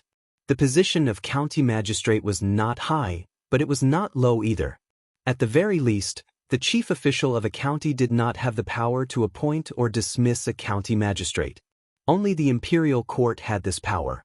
Even if it was just a small county magistrate, as long as he had people in the upper echelons, even the county governor could not easily touch him. After saving the last person, Arrestor Zhao said to Li Mu, "You rest here first. I'll go to the village ahead with them to take a look." Li Mu said, "It's okay, I can still do it." Although he wanted to rest, saving people was more important. The village ahead was the source of the plague. The epidemic was even more serious and patients could die at any time. Compared to human lives, his tiredness was nothing. Arrestor Zhao tried to persuade Li Mu, but seeing that he insisted, he did not try to persuade him anymore. The few of them arranged everything and left the village. As for the situation of the few villages ahead, they had already made some preparations in their hearts. However, when they arrived at the next village a few miles away, the scene in front of them was beyond everyone's expectations. The village did not have the tension and panic of a plague. At the entrance of the village, there was a large pot with black medicinal concoction boiling in it. The villagers of this village were lined up in an orderly manner, and each person scooped a bowl of medicinal concoction from the pot. Arrestor Zhao walked to the side of a villager and asked, "How is the plague in the village?" That person revealed a smile and said, "Originally, more than half of the people were sick and everyone thought that the village was finished. Fortunately, a godly doctor came and said that it was the plague. He gave us a wonderful prescription and we followed the prescription to get the medicine. That's how everyone was cured." Lin Yu thought for a moment and asked curiously, "Can I take a look at this prescription?" The villager looked troubled. He thought for a moment and said, "This, I'll have to ask the godly doctor." He strode away and quickly came back. He said embarrassedly, "The godly doctor said that this prescription is only for this type of plague. If there's no cure for the disease, the antidote will become poison. Once it's spread out and used by quacks, it will lead to a disaster." Lin Yu looked apologetic and said, "I'm sorry for being rude." He walked to the large pot at the entrance of the village and looked at it. Then, he lined up and scooped a bowl of soup. After tasting it, he walked to Li Mu and the others and said doubtfully, "That's strange. These are the most basic and common soups for clearing heat and detoxifying. How can they be useful for the plague?" Arrestor Zhao smiled and said, "There are so many prescriptions in the world. How can you know all of them? It doesn't matter if it's common or uncommon. As long as it can cure the plague, it's a good medicine." He leaned against a tree at the entrance of the village and let out a long sigh. He said, "It's good that everything's fine." "It's good that everything's fine," Li Mu had already asked around. Because of the godly doctor's appearance, the infected villagers in the previous few villages had all been cured. No one had died. The godly doctor's timely appearance had allowed him to complete his task ahead of time. He might even be able to return to the county capital today. It was a pity that if Li Mu had personally saved the patients in these few villages, the amount of virtuous thought power he could obtain would be incomparably huge. Li Mu leaned against a big tree at the entrance of the village to rest. Suddenly, he felt a familiar energy fluctuation. It was the fluctuation of virtuous thought power. He silently chanted the clear heart mantra and felt this energy from all the villagers. However, this virtuous thought power did not belong to him, so Li Mu could not absorb it. It was produced from the villagers' bodies and surged towards a certain place. Li Mu looked over and saw a middle-aged man in a gray robe walking out of the village, surrounded by a crowd. A few of the villagers asked, "Godly doctor, are you leaving?" The middle-aged man nodded and said, "The plague here has been resolved. It's a matter of life and death.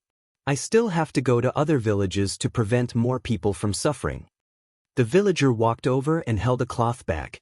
He said, "The Zhou family village has no way to repay the godly doctor's kindness for saving our lives. We have gathered some money to express our sincerity. Please accept it." The middle-aged man shook his head and smiled. He said, "A doctor has a benevolent heart. I didn't save people for this. You can take this money back." The villager insisted a few times, but he was rejected by the godly doctor. The villager could only give up. He turned around and said to the villagers, "The godly doctor will not accept the money." Everyone kowtowed to the godly doctor to thank him. As soon as he finished speaking, all the villagers at the entrance of the Zhou family village knelt down and kowtowed 3 times respectfully to the godly doctor. Li Mu noticed that even more virtuous thought power floated out from their bodies and surged into the godly doctor's body. He was a little envious of this scene, but not jealous. He saved the dying and healed the injured for free. This godly doctor had a benevolent heart and deserved their cow. This godly doctor had a noble character. He gave Li Mu the feeling that he was a cultivator. Li Mu habitually used his heavenly eye to observe for a while, and then couldn't help but be stunned. The godly doctor's body was surrounded by a demonic aura. He was actually a demon. However, the demonic aura on his body was clear and pure without any impurities. He walked the path of righteous cultivation. In the eyes of the people, demons were strange creatures that harmed people. However, many demons were very pure and kind. They worshipped Buddhism and were kinder than humans. Instead, it was the human heart that made people more fearful. This godly doctor's cultivation was clearly much stronger than Li Mu's. He was at least a 4th-level demon cultivator. Li Mu could see his demonic aura, but he couldn't see through his true body. He was curious. He held Bai in his hand and secretly communicated with Madame Chu. She passed a portion of her dermic powers to Li Mu through the scabbard. After a while, Li Mu felt that his body was filled with dermic powers. He used his heavenly eye again and looked at the godly doctor. In front of the Zhou family village's people stood a monster in gray clothes. The demon had the body of a human and the head of a rat. Chapter 156. The miracle-working doctor who saved lives and healed the wounded was a monster. This was not something that would make Li Mu feel strange. He did not have any prejudice against demons and ghosts. Whether it was Xiao Bai, the little snake, or the bull spirit and tiger spirit that Li Mu met, they were all demons, but they did not do anything to harm people. However, the miracle doctor who had cured the plague was a rat demon. This was a little thought-provoking. The miracle doctor had already walked far away when Lin Yu suddenly said, "I think there's something wrong with this miracle doctor." Constable Zhao was stunned and asked, "What's the problem?" Lin Yu looked at the big pot and said, "I saw the herbs in the pot. They are all heat-clearing and detoxifying herbs. If these herbs could cure the plague, there wouldn't have been so many deaths in the past." Constable Zhao was surprised and said, "You mean these people were not cured?" Lin Yu shook his head and said, "I've seen these people. They have indeed recovered, but it was not because of this pot of herbs. It was because of other reasons. No matter what, that miracle doctor is definitely not as simple as he looks." Li Mu thought for a while and said, "I also think that we should observe more. Even if there's nothing wrong with that miracle doctor, if the plague recurs, we might have to do it again." "That's true." Constable Zhao nodded and said, "Everyone has worked hard today, especially Li Mu. Let's go to the county first and wait for a few days." When they arrived at the county, Constable Zhao found an inn and prepared a few rooms for them. Everyone, including Constable Zhao, shared a room in pairs. Li Mu had a room to himself so that he could have a good rest. If the plague recurred, they still needed him to treat and save people. Tai Wei Xian Palace, Yuhuang Shiqing, inner refinement of the 3 souls, fetal light tranquility. At night, Li Mu sat cross-legged on the bed and recited the soul condensation spell. Today was the 3rd night of the lunar month. It was the best time to condense the soul. Just after midnight, Li Mu opened his eyes and a shadow floated out of his body. With a thought, the shadow floated back into his body. Before tonight, his Fa Li was comparable to a soul condensation cultivator, but it wasn't until just now that he refined the soul of fetal light, making it more condensed and able to freely enter and leave his body.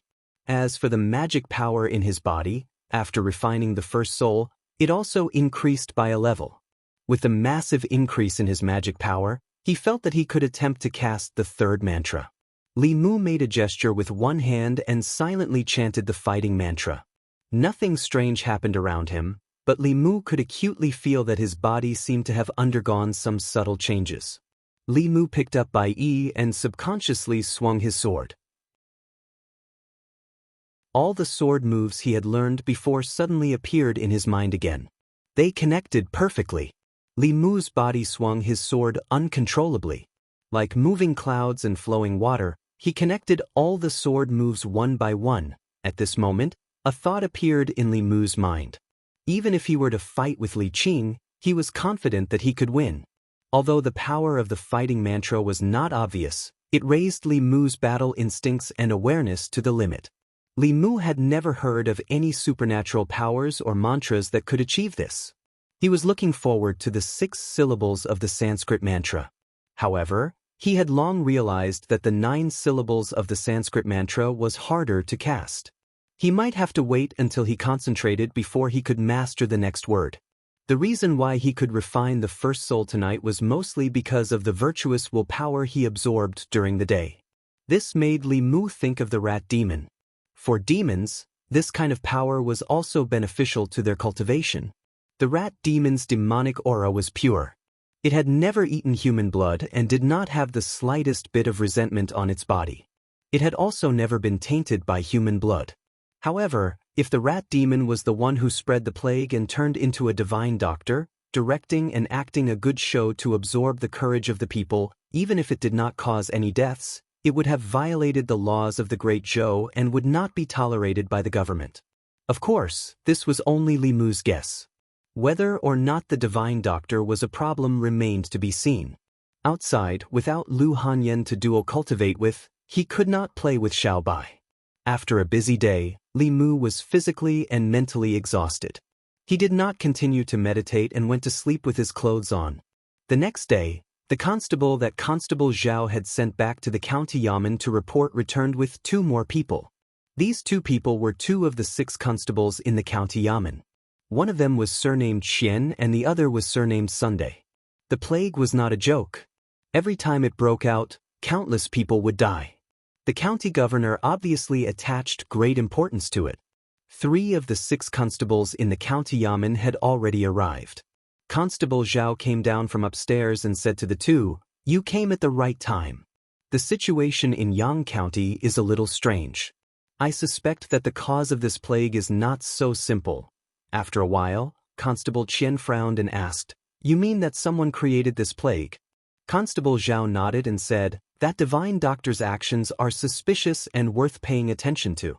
Moreover, this plague has already appeared for a few days, but not a single person has died. When have you ever seen a plague outbreak without people dying?" Constable Sun stroked the short beard on his chin and said, "If that's the case, then it's a little strange. For the next 2 days, keep a close eye on that divine doctor's whereabouts and see what else he'll do." In the next 2 days, 3 more villages within Yang County's borders were infected with the plague. Although Li Mu and the others had done their best to quarantine the villages and prevent the spread of the plague to the greatest extent, considering that the patients would have an incubation period, it was possible that there were already carriers of the plague in other villages before they arrived. Coincidentally, every time a plague outbreak broke out in a village, the divine doctor would appear. After treating the people in the village, he would move on to the next village. He would travel in a straight line along the official road, and the plague would also break out in a straight line. Along the way, it would break out and be treated by him. If at this time, the people still had not discovered the abnormality, then they would be constables in vain. The outbreak of a plague usually spread in all directions from the place of origin. It was impossible for it to break out in a straight line like this. Moreover, the death rate of the plague was extremely high. In the past few days, more than 10 villages in Yangqiu County had been infected, but not a single person had died. This was even more impossible. Without a doubt, the source of this plague was that divine doctor. He had spread this plague and treated the people along the way. His goal was to absorb merit and willpower from the people to aid his cultivation. Li Mu could not help but sigh. There was always someone better than him, and there was always a demon better than a demon. Using this method of cultivation, not only did he not need to kill people, but he could also gain a good reputation. It was much better than those heretical cultivation methods that only knew how to kill people and extract their souls. Unfortunately, this method was also unorthodox. Constable Zhao said, It looks like we still have to catch that divine doctor if we want to completely quell this plague. Li Mu originally wanted to remind them that the other party was a fourth realm demon, but after thinking about it carefully, he realized that even Constable Zhao could not tell. If he spoke, not to mention whether the other two would believe him or not, it would be difficult for him to explain himself.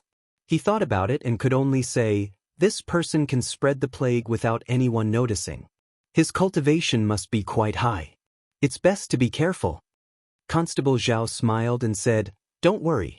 If the three of us work together, we can even fight against divine powers. That person can't be a creation realm cultivator, right?" Since Constable Zhao said so, Li Mu had nothing to worry about. 15 minutes later, Constables Zhao, Qian, and Sun, Li Mu, Lin Yu, and another old official who had condensed 3 souls left the inn and went out of the city. Yang County, Su Village. "Thank you for saving our lives, Divine Doctor." "Take care, Divine Doctor." The plague in Su Village had just been quelled. The villagers knelt on the ground and watched a middle-aged man in gray leave. The middle-aged man carried a medicine box and left Su Village. He walked into a forest and his body swayed. He held onto a tree to prevent himself from falling. After meditating for a while, his complexion improved a little. After searching the forest for a while, he finally found a few stalks of medicinal herbs. He walked to the herbs and rolled up his sleeves. There were dozens of neat scratches on his wrist. Some of them had already scabbed over, while others were new. He did not care about the scars and used his fingernail to make a new wound on his wrist. Blood dripped from the wound onto the herbs and was quickly absorbed by them.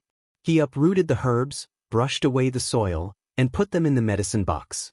Then he walked out of the forest and along the official road, came to another village. There was also a plague outbreak in this village and more than 20 people had fallen ill. Someone stood at the entrance of the village and looked around. When he saw the middle-aged man, he was pleasantly surprised. "It's the Divine Doctor. The Divine Doctor is here. We are saved." The middle-aged man walked into the village and took out a few herbs from his medicine box. He wrote down a prescription and handed it to the village chief. He said, "Follow this prescription and add these herbs. Boil it into a pot. Drink it and you will be cured." "Thank you, Divine Doctor. I will ask someone to get the herbs." The middle-aged man stayed in the village for half a day until the villagers drank the medicine and recovered. Then he left the village amidst the villagers' gratitude. The villagers gathered at the entrance of the village and knelt on the ground as they watched him leave. No one noticed that hundreds of rats had crawled out from every corner of the village and left. In a valley far away from the village, the rats gathered again and surrounded the middle-aged man. The middle-aged man took a deep breath. Wisps of black gas escaped from the rats and were sucked into his body. He waved at the rats and said, "Disperse." The rats squeaked for a while and circled around him a few times before leaving the valley. The middle-aged man felt that his body was full of psychokinesis. His eyes were filled with hope as he muttered, "It should be enough." At this moment, a white light suddenly appeared on his face. His face instantly became alert as he looked at the back of the valley. A few figures walked out from the back of the valley. Constable Zhao held a bronze mirror in his hand. The mirror shone on the middle-aged man and a monster with a rat's head appeared. Constable Zhao looked at the middle-aged man and said, "So it's a rat demon. You spread the plague and pretended to be a divine doctor to fool the people and absorb their psychokinesis. You really know how to play."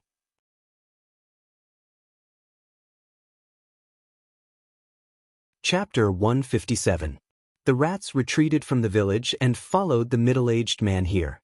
Li Mu and the others, who were hiding in the dark, saw everything clearly. At this point, the truth had been revealed. The plague in Yang County was deliberately spread by this rat demon. He spread the plague and pretended to be a divine doctor. He directed and acted out a good show to deceive the people and absorb their telekinesis for cultivation. The middle-aged man looked at the people who suddenly appeared and his expression changed.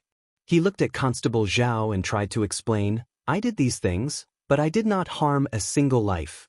But your actions have disturbed the peace of Yang County," Constable Zhao said. Using this method to steal the people's telekinesis is not allowed by the imperial court. Come with us to the county yamen. The middle-aged man said, I will go to the yamen and turn myself in, but not now. As soon as he finished speaking, he quickly fled in a certain direction. However, he only ran a few steps before another figure walked out from behind a tree in front of him. He changed directions, but he was still blocked by someone. The three constables, Zhao, Qian, and Sun, surrounded the rat demon in the valley. Li Mu, Lin Yu, and another old official blocked the last exit of the valley, completely sealing off his escape route. The middle-aged man also knew that he could not easily escape today, so he rushed in the direction of Constable Qian. Constable Zhao and Constable Sun hurriedly chased after him. The three of them joined forces and fought the rat demon. Under normal circumstances, 3 assembled spirit cultivators would not be a match for a fourth realm demon in a head-on battle. However, the 3 constables of the county yamen were not ordinary assembled spirit cultivators. They were different from Wu Bo, who was in the assembled spirit realm, who was cultivated by a sect.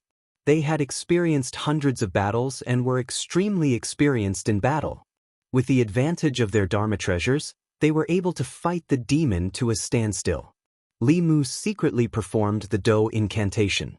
In his eyes, the movements of Zhao, Qian, and Sun suddenly slowed down. Moreover, he instantly saw through several flaws in their movements.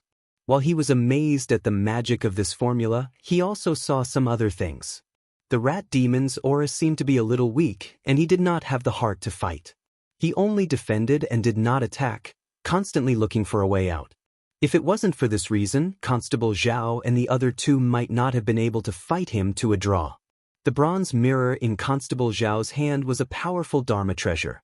Every time the light reflected by the bronze mirror shone on the rat demon, its body would pause for a moment. At that moment, Constable Qian and Constable Sun would take advantage of the situation and attack. The magical treasures in their hands were all thick and solid iron chains. The chains in their hands seemed to have a life of their own. They were very flexible and could be used to attack or defend. Taking advantage of the moment when the rat demon was shown by the bronze mirror and his body froze, 2 chains were thrown out and bound his body. The 3 bailiffs each grabbed the 3 ends of the 2 iron chains. Constable Zhao shouted, "Come and help!" Lin Yu's speed was very fast. He picked up the last end of the iron chain and the 4 of them stood in 4 different directions, firmly restricting the middle-aged man's movements. The middle-aged man let out a roar. Li Mu saw a round object in his mouth emitting a strong light. Then, his body suddenly expanded, and many gray hairs grew on his body.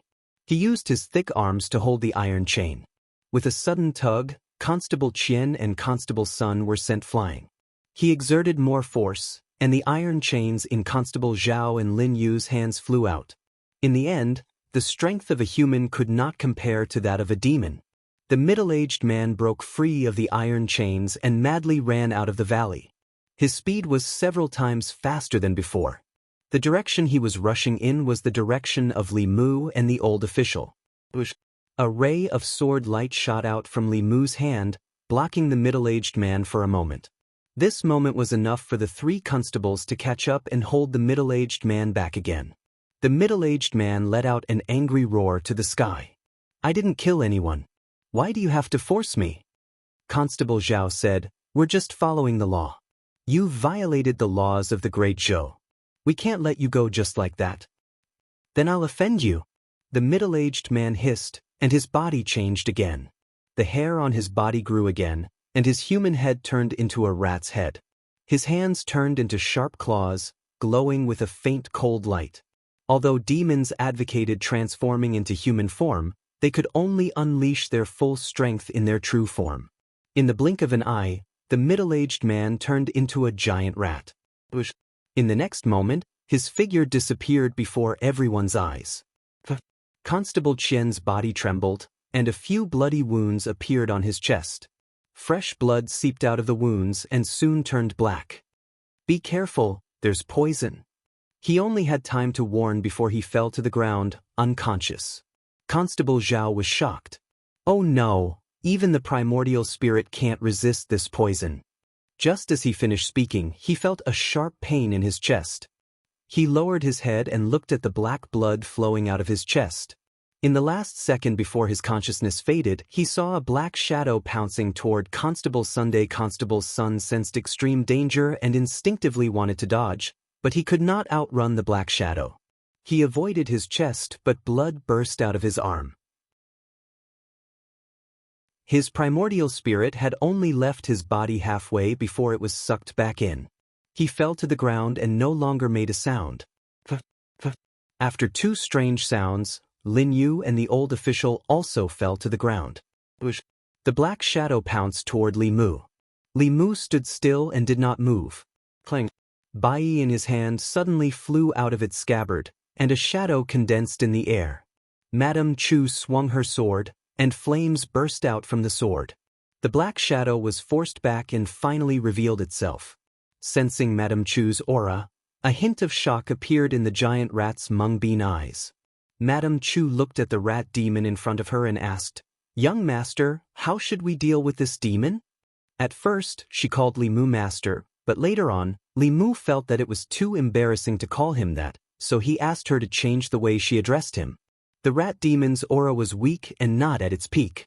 After fighting with the three constables for so long, it was no longer a match for Madame Chu. He glanced at the rat demon and said, "Just capture him alive. Don't kill him." Madame Chu held Bai tightly and went forward. Li Mu stood at the side and watched the demon and ghost fight. A ghost cultivator at the peak of the soul realm with dermic powers encountered a demon of the same level that had lost more than half of its strength. There was almost no suspense in controlling the situation. In the blink of an eye, the rat demon was about to be defeated. At this moment, Li Mu suddenly sensed something. He turned his head and looked into the distance. Behind him, two wisps of strong beastly aura were rapidly approaching him without concealing their presence. These two demonic auras were not inferior to the rat demon. Clearly, they were also two fourth-realm demonic cultivators. Li Mu's expression finally changed. Madame Chu had just advanced to the soul realm. Dealing with a rat demon was already her limit. She would definitely not be a match for two fourth-realm demons. Madame Chu clearly sensed the two demonic auras as well. She stopped fighting the rat demon and immediately retreated to Li Mu's side. The enemy was outnumbered. Li Mu's best course of action was to retreat. However, Constable Zhao and the others were still lying on the ground. He could not abandon them and escape alone. Li Mu said in a low voice, "Come to the sword and lend me your dermic powers." To Li Mu, Madame Chu was a high-powered power bank that could make up for the lack of his dermic powers at any time.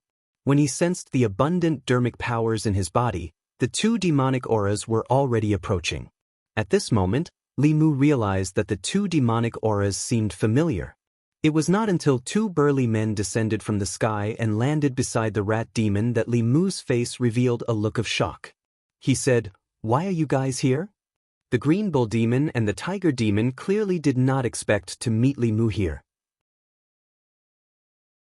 They said in surprise, "Brother Li Mu, why are you here?" Li Mu looked at them and then at the rat demon. He asked, "Do you know each other?" The rat demon transformed back into his human form. He looked at the two demons and asked, "Second brother, third brother, why are you guys here?" "We're here to take you back." The tiger demon glared at him and said, "We already know what you've done." The rat demon raised his head and said, "I didn't harm a life. I just wanted to take some dermic powers to save her. When she recovers, I will go to the government office to surrender myself." Short-sighted. The tiger demon gritted his teeth and said, "Do you think you can save her by cheating some dermic powers? She was just comforting you. Can't you tell?" The rat demon's body shook as if all his strength had been sucked out. He collapsed on the ground and his face was blank. He could not help but shake his head and said, "This is impossible, this is impossible." The green bull demon looked at the people lying on the ground and had already realized what had happened. He said to Li Mu apologetically, "I'm sorry. It's all our fault for not being strict enough and causing trouble for the government. These people are just poisoned. It's not a big deal. I'll get him to detoxify them later. Li Mu was full of doubts. He looked at the rat demon who had already collapsed and asked, "What's going on?" The green bull demon sighed and said, "It's a long story."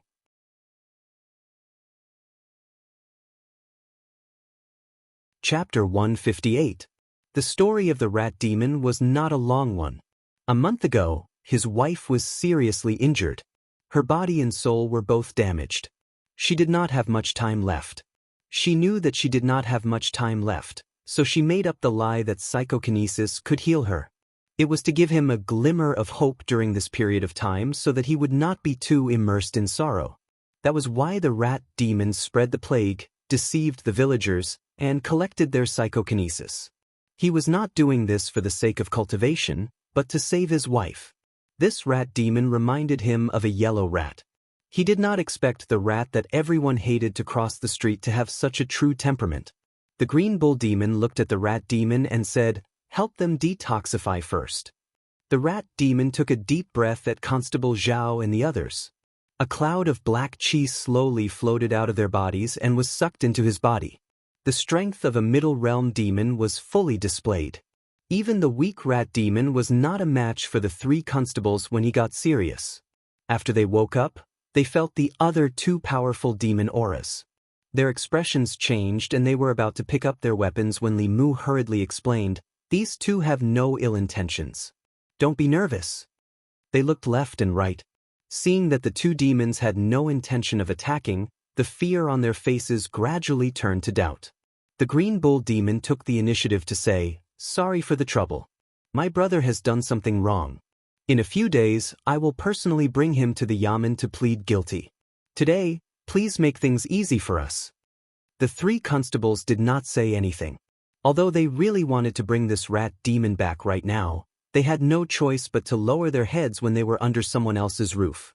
A single fourth realm demon was enough to wipe them all out, and there were three of them here. If they had ill intentions, none of them would be able to escape today. Constable Zhao was depressed. Since when were there so many core formation demons in the North County? Then he seemed to have thought of something. He suddenly looked at the green bull demon and asked, "Are the three of you the white demon king's subordinates?" The green bull demon nodded and said, "Yes." The three constables immediately stood up. Constable Zhao stood up and cupped his fists. "So you are the white demon king's subordinates." Sorry. In order to show respect to the strong, people usually called 5th realm demon cultivators demon kings, while 6th realm demon cultivators comparable to Taoism Dongxian were called demon emperors. Those who could be called demon kings were at least 5th realm powerhouses. It was not hard for Li Mu to connect the dots. The white demon king mentioned by Constable Zhao was by Inxin's father. Who would have thought that the little snake's father would actually be a 5th realm Yao cultivator? Fortunately, Li Mu hadn't killed her at the time. At the time, he still couldn't bear the wrath of the Yao king. Perhaps the entire Yangqiu County would be implicated because of him. The green bull demon looked at Constable Zhao and the others and said, "This brother of mine did not commit such a mistake intentionally. I hope that you can explain the situation to the commandery officer when you return. Within a month, I will personally take him to the commandery office to plead guilty." Knowing the other party's identity, Constable Zhao nodded and said, "Since that's the case, we'll take our leave today." The tiger demon looked at Li Mu and asked, "Is Brother Li in the county office now?" Li Mu nodded and said, "I just transferred here not long ago." The tiger demon sighed and said, "It's not convenient these days. In a few days, if Brother Li is free, you can come to Tiger Head Mountain for a drink." Constable Zhao bowed to the three demons again and said to Li Mu and the others, "Let's go." At this moment, the rat demon, who had been silent since the beginning, suddenly pulled out Bai from Li Mu's hand. He slid the sword across his neck and said with a smile, "Since I can't save her, I'll go down and accompany her." However, his sword did not go down. The green bull demon's hand grasped the blade of the sword and Li Mu's handprint quietly loosened. The tiger demon glared at the rat demon and roared, "What are you doing? Are you crazy?" Constable Zhao sighed and shook his head. "Let's go." Li Mu thought for a moment and said, "You guys go back first. I want to take a look. Maybe his wife can be saved." Constable Zhao thought of the scene when Li Mu saved the patient. He thought for a moment and said, "If you want to go, I'll go with you." The Green Bull Demon suddenly looked at Li Mu and said in surprise, "Brother Li, do you have a way?" Although Li Mu looked like he was only in the soul-condensing realm, the Green Bull Demon did not forget that he and the Tiger Demon almost died in his hands in Yangqiu County a few months ago. Li Mu said, "I'll have to see to know." Generally speaking, for demons and ghosts, if their soul or primordial spirit foundation was destroyed, they could only wait for death. However, Li Mu did not have any other skills except for the destruction of his healing foundation. As long as he was not like that old fox who was about to die and relied on his obsession to hold on, even if his life was hanging by a thread, Li Mu would be able to pull her back from the gates of hell. The rat demon grabbed Li Mu's wrist and widened his eyes. "If you can cure her, from now on, my life is yours." Every moment wasted meant an additional moment of risk. Li Mu said, "There's no time to lose. Let's go quickly." The other two constables brought Lin Yu and Li Mu back to the inn first. Constable Zhao was worried about leaving Li Mu alone, so he went with him to the rat demon's lair. Along the way, Li Mu learned more about the White Demon King after asking Constable Zhao. The White Demon King was a white snake who had achieved success in cultivation. He had countless strong cultivators under him, and there were more than 10 Fourth Realm demon cultivators. In the North County, his power was not inferior to that of Chu Jiang of Gojoseon. Unlike Chu Jiang of Gojoseon, who had done many evil deeds, the White Demon King not only restrained his subordinates from committing evil deeds, but also intimidated the other demons in the North County. They did not dare to wantonly harm others, making a great contribution to maintaining the stability of the North County. It was also because of this that even the North County officials were very polite to him. Like father, like daughter. Li Mu finally knew where Bai Yinxin's natural sense of justice came from. The Green Bull Demon said, "Miss often mentions you. If she knows that you are here, she will definitely be very happy." Li Mu hurriedly said, "It's better not to tell her that I'm here." The snake was obviously addicted to the Buddha's light. In the past, when she stayed at Suhi's place, she would squeeze Li Mu dry before letting him go. Li Mu did not want to see her again, especially after he heard from the Green Bull Demon that she had successfully condensed a demon core and advanced to the Fourth Realm. The rat demon's nest was not far from here. With the use of the divine travel talisman, it only took an hour on foot. On the surface, this place looked like a village hidden in the mountains. There were more than 10 shabby thatched houses. Li Mu sensed the aura of a few transformed demonic cultivators from the houses, but most of them were demons in the shape of fetuses. In the innermost hut, there was an extremely weak demon aura. When the demons saw the rat demon return, they respectfully knelt on the ground and called out, "Your Majesty." The rat demon ignored them and ran straight to the innermost hut. Li Mu followed him in and saw a woman lying on a wooden bed in the hut. The woman's appearance was ordinary. Her face was as pale as paper, and her aura was extremely weak. She seemed to have fallen into a coma. From the demon aura emitted from her body, she should only be at the transformation stage. The moment Li Mu saw her, he heaved a sigh of relief. To be able to maintain her transformation meant that she was not at the end of her rope. Her situation was much better than that old fox. The rat demon looked at Li Mu nervously and asked, "How is it? Can you save her?" Li Mu walked to the bed and said, "Let me try." He held the woman's wrist and sent in a stream of dermic powers to check her body. This rat demon was indeed severely injured, especially her soul, which was on the verge of collapse. Fortunately, as long as she did not collapse, Li Mu could save her. Madame Chu's situation that day was even more dangerous than hers. Li Mu's right hand gradually emitted a golden light. As the golden light entered the woman's body, her soul power started to stabilize and solidify at a very obvious speed. Constable Zhao looked at this scene and clicked his tongue in wonder. The Green Bull Demon and the Tiger Demon were delighted. As for the Rat Demon, he was already ecstatic and his body was trembling. If not for the fact that he was worried about disturbing Li Mu, he would have rushed over. A moment later, Li Mu retracted his hand. The woman on the bed regained some color and her eyes slowly opened. The rat demon immediately rushed forward and held her hand. He asked with a gentle gaze, "How do you feel?" The woman smiled and caressed his face. "I'm much better. Don't worry." Li Mu looked at the rat demon couple. At this moment, he seemed to understand what Li Si meant. He and Lu Hanyan only liked each other. This was love. The rat demon sensed the recovery of his wife's soul power. He knelt in front of Li Mu and coughed a few times. "Thank you, benefactor. From now on, my life is yours." Li Mu smiled and said, "Brother Rat, you're too polite. I'm friends with Brother Tiger and Brother Ox. This is what I should do." The green bull demon smiled. The tiger demon patted his chest and said to Li Mu, "From now on, I, Tiger Demon, will recognize you as my brother." Li Mu suddenly looked at the woman and asked, "The person who injured you that day, was it a human cultivator?" The woman nodded and said, "It was a human." Li Mu took a deep breath and asked, "What kind of human?" Just now, he felt a weak aura in the rat demon's body that was about to disappear. This aura was exactly the same as Xiao Bai's grandmother, the old fox.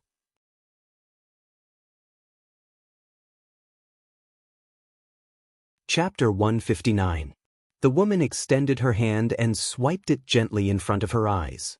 In the void, the phantom of a human man appeared. Li Mu memorized the appearance of that person. The eyes of the rat demon were filled with hatred. Li Mu did not say anything. He converted all the Buddhist dharmic powers in his body into the Buddhist light of the Heart Sutra and healed the woman's essence spirit completely. The rat demon was only in the form of a transformation. Coupled with the fact that Li Mu's dharmic powers were no longer what they were in the past, the healing effect was much better than when he treated the little snake back then. Li Mu said to the rat demon, "She's fine now. She'll be fine after recuperating in peace for a few months." The rat demon was filled with joy and knelt down once more, saying emotionally, "Thank you, benefactor." Li Mu smiled gently. Although the rat demon had committed a mistake, it was pardonable. Furthermore, he would rather sacrifice his essence blood and dharmic powers than harm a human life. If he did not abide by his bottom line and was a sentimental person, Li Mu would not have helped him. The rat demon's wife was fine now. Li Mu was still concerned about Lu Hanyan and Xiao Bai and bade farewell to the three demons. The rat demon said hurriedly, "Benefactor, why don't you stay here for a few days? Let me do my duty as a host." The tiger demon also hooked his arm around Li Mu's shoulder and said, "That's right, brotherly. I still want to have a few drinks with you." Li Mu smiled. "The yamen is busy and my colleagues are still waiting in the city. If there's a chance next time, I'll definitely come." "Since that's the case, brotherly, you can head back first." The green bull demon smiled and said, "It won't be too late to drink when I bring him to the yamen to ask for forgiveness in a few days." The rat demon thought for a moment and suddenly forced out a ball of light from his body. "I have nothing to repay your kindness. Please accept this, benefactor." The ball of light was the psychic power he obtained from the people of a few villages. Li Mu considered for a moment and did not reject it. He accepted the ball of light. Firstly, the power was indeed useful to him. Secondly, by accepting the item, the karma between him and the rat demon could be resolved. If the rat monster clan also had a rule that they had to repay kindness, and if a rat came to him and offered itself to him in the future, Lu Hanyan would be jealous again. Besides, he still had a fox that had just transformed into a human form at home, waiting to repay his kindness. Li Mu accepted the telekinesis, and the two demons personally sent Li Mu out. Li Mu had just walked out of the thatched hut when three figures suddenly descended from the sky not far in front of him. One of them was a white-robed scholar. He was very handsome and had the appearance of a middle-aged man. He had an elegant temperament and did not exude any aura, just like an ordinary person. There were two women standing on each side of him. The person on the left was dressed in white and had a delicate appearance. When Li Mu saw her, his heart skipped a beat. It was Bai Xin, whom he had not seen for several months. The person on the right was dressed in a green dress and had a rather beautiful appearance.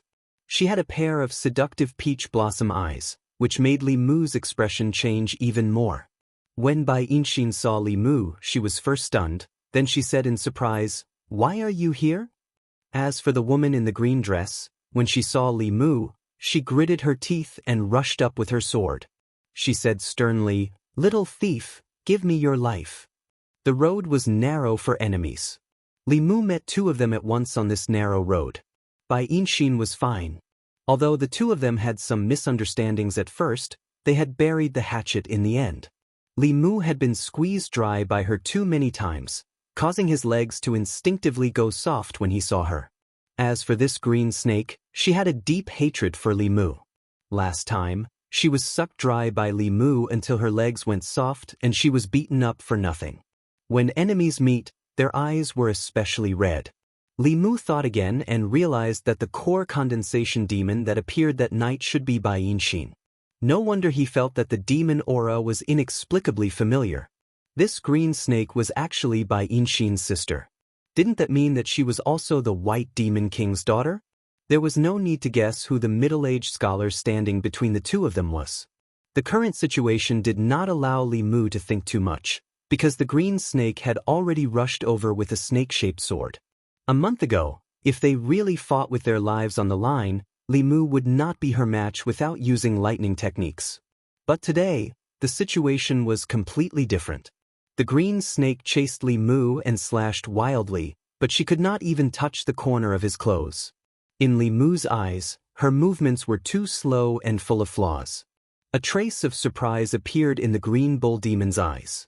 He vaguely guessed that the reason why he and the tiger demon almost died at his hands last time was mainly because he was possessed by the female ghost by the lake. But now, seeing that a second realm cultivator like him could handle the second Miss Fierce attacks with ease, his own strength was probably not to be underestimated. Constable Zhao was secretly shocked. He realized that he had underestimated Li Mu. Although Li Mu's cultivation was not high, his combat experience was rich. Even if he were to face Li Mu himself, he might not be able to gain the upper hand. The rat demon stood at the side, watching anxiously.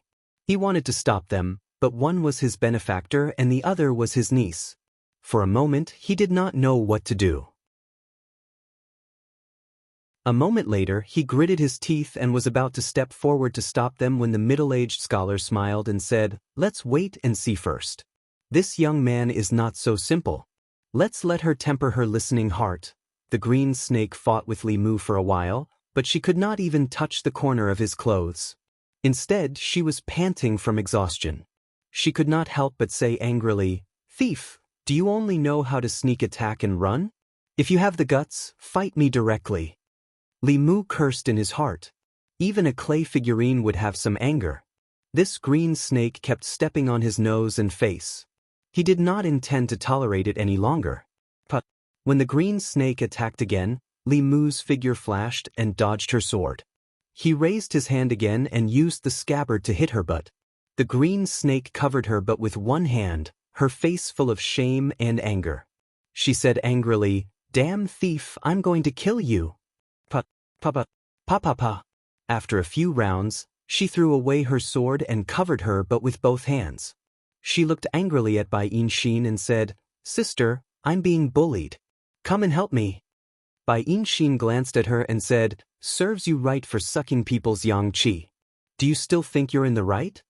Li Mu began to have a good impression of this Xiao Bai snake.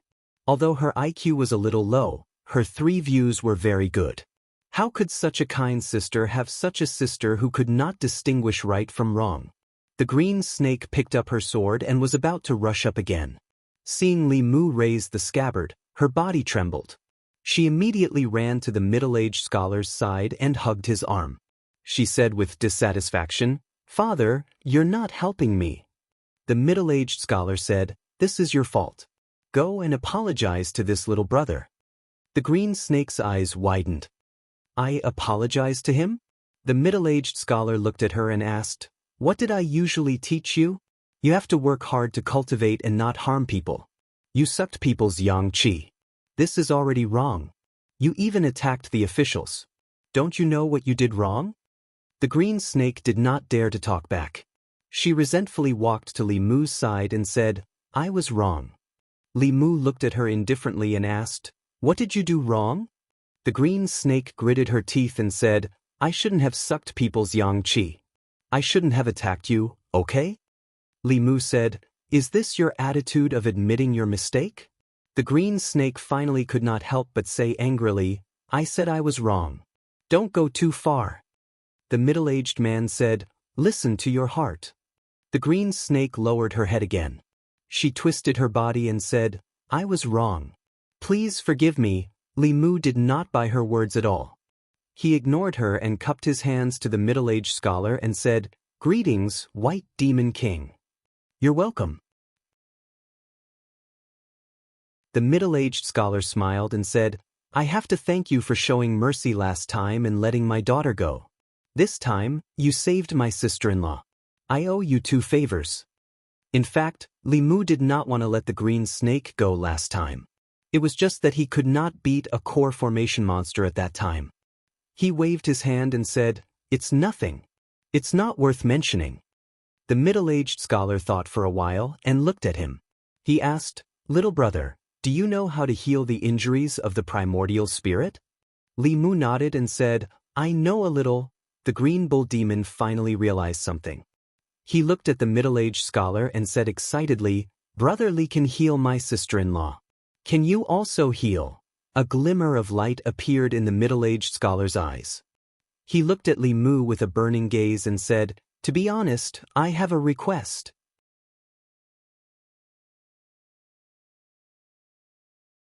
Chapter 160. North County, in an endless stretch of mountains. The mountain peaks stacked up, and the trees were lush. 3 figures flew across the mountain range. Li Mu stepped on Bai and was as steady as Mount Tai. His speed was not inferior to the White Demon King and the Green Bull Demon at all. Cultivators had to reach the transcendent realm before they could master the wind manipulation or sword manipulation. Bai had a sword spirit, so he didn't need Li Mu to control him. He could also manipulate the sword with Madame Chu's mana. Strictly speaking, Li Mu's true cultivation was not as good as the sword under his feet. The White Demon King strolled in the air. With every step, he could cross more than 30 meters. He glanced at Li Mu and said, Brother Li, you have such ability at such a young age. Your future is limitless. Li Mu smiled and asked, Does the Demon King want me to save someone? The White Demon King nodded and said, If Brother Li can save her, I will definitely thank you. Even if you can't, I will prepare a small gift. I won't let you come here for nothing. Li Mu felt that if he became a doctor, he would have a much better future than a constable. Although he wasn't well versed in medicine, the Buddhist light could cure all kinds of illnesses. Many monks used this method to save lives and gain merit. Even if he could not become a famous official or a famous doctor, he might be able to gain the love of the people and condense his last soul. Li Mu thought about this possibility as he hurried. The 3 of them flew above the mountain range for an hour and landed on a steep mountain peak. Not far ahead, there was a cave entrance. 2 demons were guarding the cave entrance. Li Mu could not see their true forms at a glance. They should be 2 core formation demons. The 2 demons walked forward and bowed to the White Demon King and the Green Bull Demon. Big brother, second brother. Li Mu followed the 4 demons into the cave. On the cave wall, there was a pearl embedded every few steps. The light it emitted illuminated the entire cave. The cave was very deep. After walking for nearly 100 steps, they should have reached the center of the mountain. After another 10 steps or so, the temperature in the cave suddenly dropped, and it suddenly became cold. A moment later, Li Mu followed the 4 demons into a cold ice cave. The area of this ice cave was only a few feet wide. The walls were covered in white frost, and the soil under his feet was also frozen stiff. The temperature in the cave was extremely low, and Li Mu had to circulate his mana to resist the cold. There was a stone platform in the middle of the ice cave, and an ice coffin was placed on top of the stone platform. The ice coffin was crystal clear, and there seemed to be someone lying inside. The White Demon King flew onto the stone platform and said, Brother Li, come up as well. Li Mu lightly tapped the ground with his toes and lightly leaped onto the stone platform. He looked at the ice coffin and saw a woman lying in it. The woman appeared to be in her 20s, and her appearance was somewhat similar to Bai Yinxin's. Upon closer inspection, he discovered that there seemed to be a shadow of her in the eyes of the green snake. What was different from them was that this woman had 2 horns on her head. They looked like antlers, but they did not seem to be antlers. The White Demon King looked at the woman in the ice coffin and said softly, "She is Yinxin and Tingxin's mother. More than 10 years ago, her primordial spirit was greatly damaged. I could only seal her in this ice coffin to preserve the last trace of her primordial spirit." Li Mu asked, "Is she the one the Demon King wants me to save?" The White Demon King nodded and asked, "Brother Li, do you have a way?" Li Mu thought for a moment and said, "I'll give it a try." At present, the Buddhist light triggered by the Heart Sutra had a miraculous effect on repairing damaged soul bodies and primordial spirits. However, Li Mu did not know if a person who had been unconscious for more than 10 years could be awakened. He placed one hand on the ice coffin, trying to let the golden light pass through the ice coffin. However, the ice coffin seemed to have some kind of resistance to the golden light. Li Mu activated it with all his might, but he could not let the golden light pass through the ice coffin and touch her body. Li Mu retracted his hand and asked, "Can this ice coffin be opened?" The White Demon King shook his head and said, "This ice coffin is a magic treasure I accidentally obtained. The coffin's function is to protect the primordial spirit. Her primordial spirit is already extremely weak. If the coffin is opened, her primordial spirit will immediately dissipate. I once invited Dharma manifestation and even Mahasvara realm Buddhist monks. At that time, the coffin could be opened. However, it can't be opened now. Even 5th realm or 6th realm monks could not do anything." Li Mu sighed and said, "Sorry, I can't do anything." The flame of hope in the White Demon King's eyes was extinguished. He clasped his fists at Li Mu and said, "Even so, I still have to thank you. Second brother, send him back. I want to stay here alone for a while." Li Mu and the Green Bull Demon walked out of the cave. The Green Bull Demon sighed and said, "Brother Li, I've troubled you for nothing." "It's okay." Li Mu waved his hand and said, "Maybe the Demon King can find another way to awaken Madam in the future." The Green Bull Demon shook his head and said, "In the past dozen years, Big Brother has tried countless methods. He invited many Taoist and Buddhist experts, but they were all helpless. He hoped countless times and was disappointed countless times. This ice coffin can at most protect sister-in-law's soul for 5 years. After 5 years, sigh, Li Mu sighed in his heart. This matter had fallen into a dead end. Because of the ice coffin, Li Mu could not save Bai Yinxin's mother.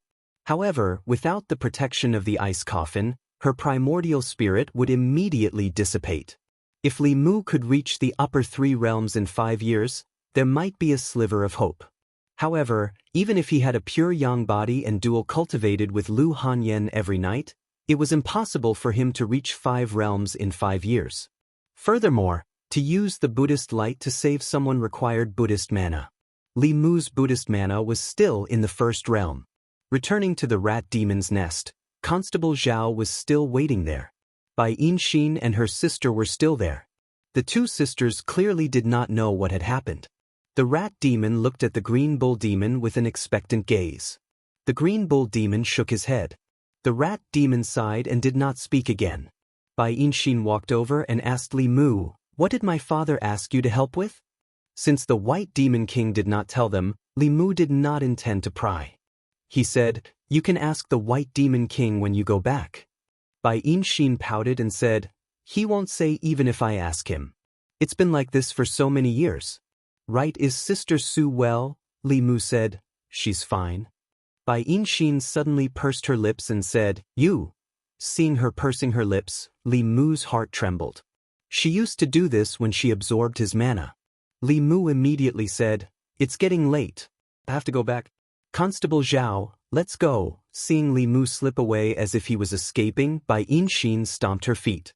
A trace of annoyance appeared on her face. The green snake walked over, looked at her and said, "You also don't like him, right? Why don't we chase after him and beat him up? If you're worried about being discovered, we can cover our faces. Didn't you hear what father said just now?" Bai Yinxin grabbed her ear and said, Go back and cultivate well. You're not allowed to come out until you reach the core condensation stage. When Li Mu and Constable Zhao returned to the Yang County Inn, it was already nighttime.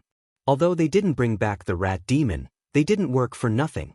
At least the plague in Yang County had subsided, and no one had died. They could report back. The White Demon King was powerful in the North County. He wasn't weaker than Chu Jiang of Gojoseon. Moreover, he was different from Chu Jiang of Gojoseon. He intimidated the demons in the North County.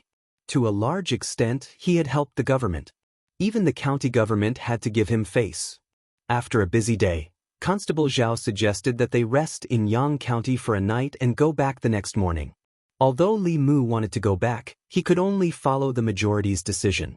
After refining the first soul, Li Mu sat cross-legged on the bed and stabilized his cultivation. Suddenly, there was a knock on the door. Li Mu got off the bed and saw Constable Zhao and the Green Bull Demon standing outside. The Green Bull Demon handed a wooden box to Li Mu and said, "This is the Demon King's gift to you. If he could save the woman in the ice coffin, he would accept the gift." Since he didn't succeed, Li Mu was too embarrassed to accept the gift. He said, "I didn't help the Demon King much. I can't accept this gift." The Green Bull Demon shoved the wooden box into his arms and said, "Take it. It's just a few dozen pieces of spiritual jade. The Demon King won't take back what he gave out. Also, the Demon King has a request. If you don't accept it, I'll be too embarrassed to ask." Li Mu wanted to refuse, but when he heard that it was a few dozen pieces of spiritual jade, he swallowed back his words and asked, "What request?" The Green Bull Demon looked at the figure behind him and said, "The Demon King has a headache over Tingxin's stubbornness. A few days ago, she absorbed people's yang qi and made a mistake. The Demon King wants her to follow you and do something for the people in the North County to make up for her mistake." Only then did Li Mu notice that behind the Green Bull Demon, the green snake was looking at him fiercely. Li Mu decisively handed the wooden box back to the Green Bull Demon and said, "I can't accept this gift without doing anything. I really can't accept it."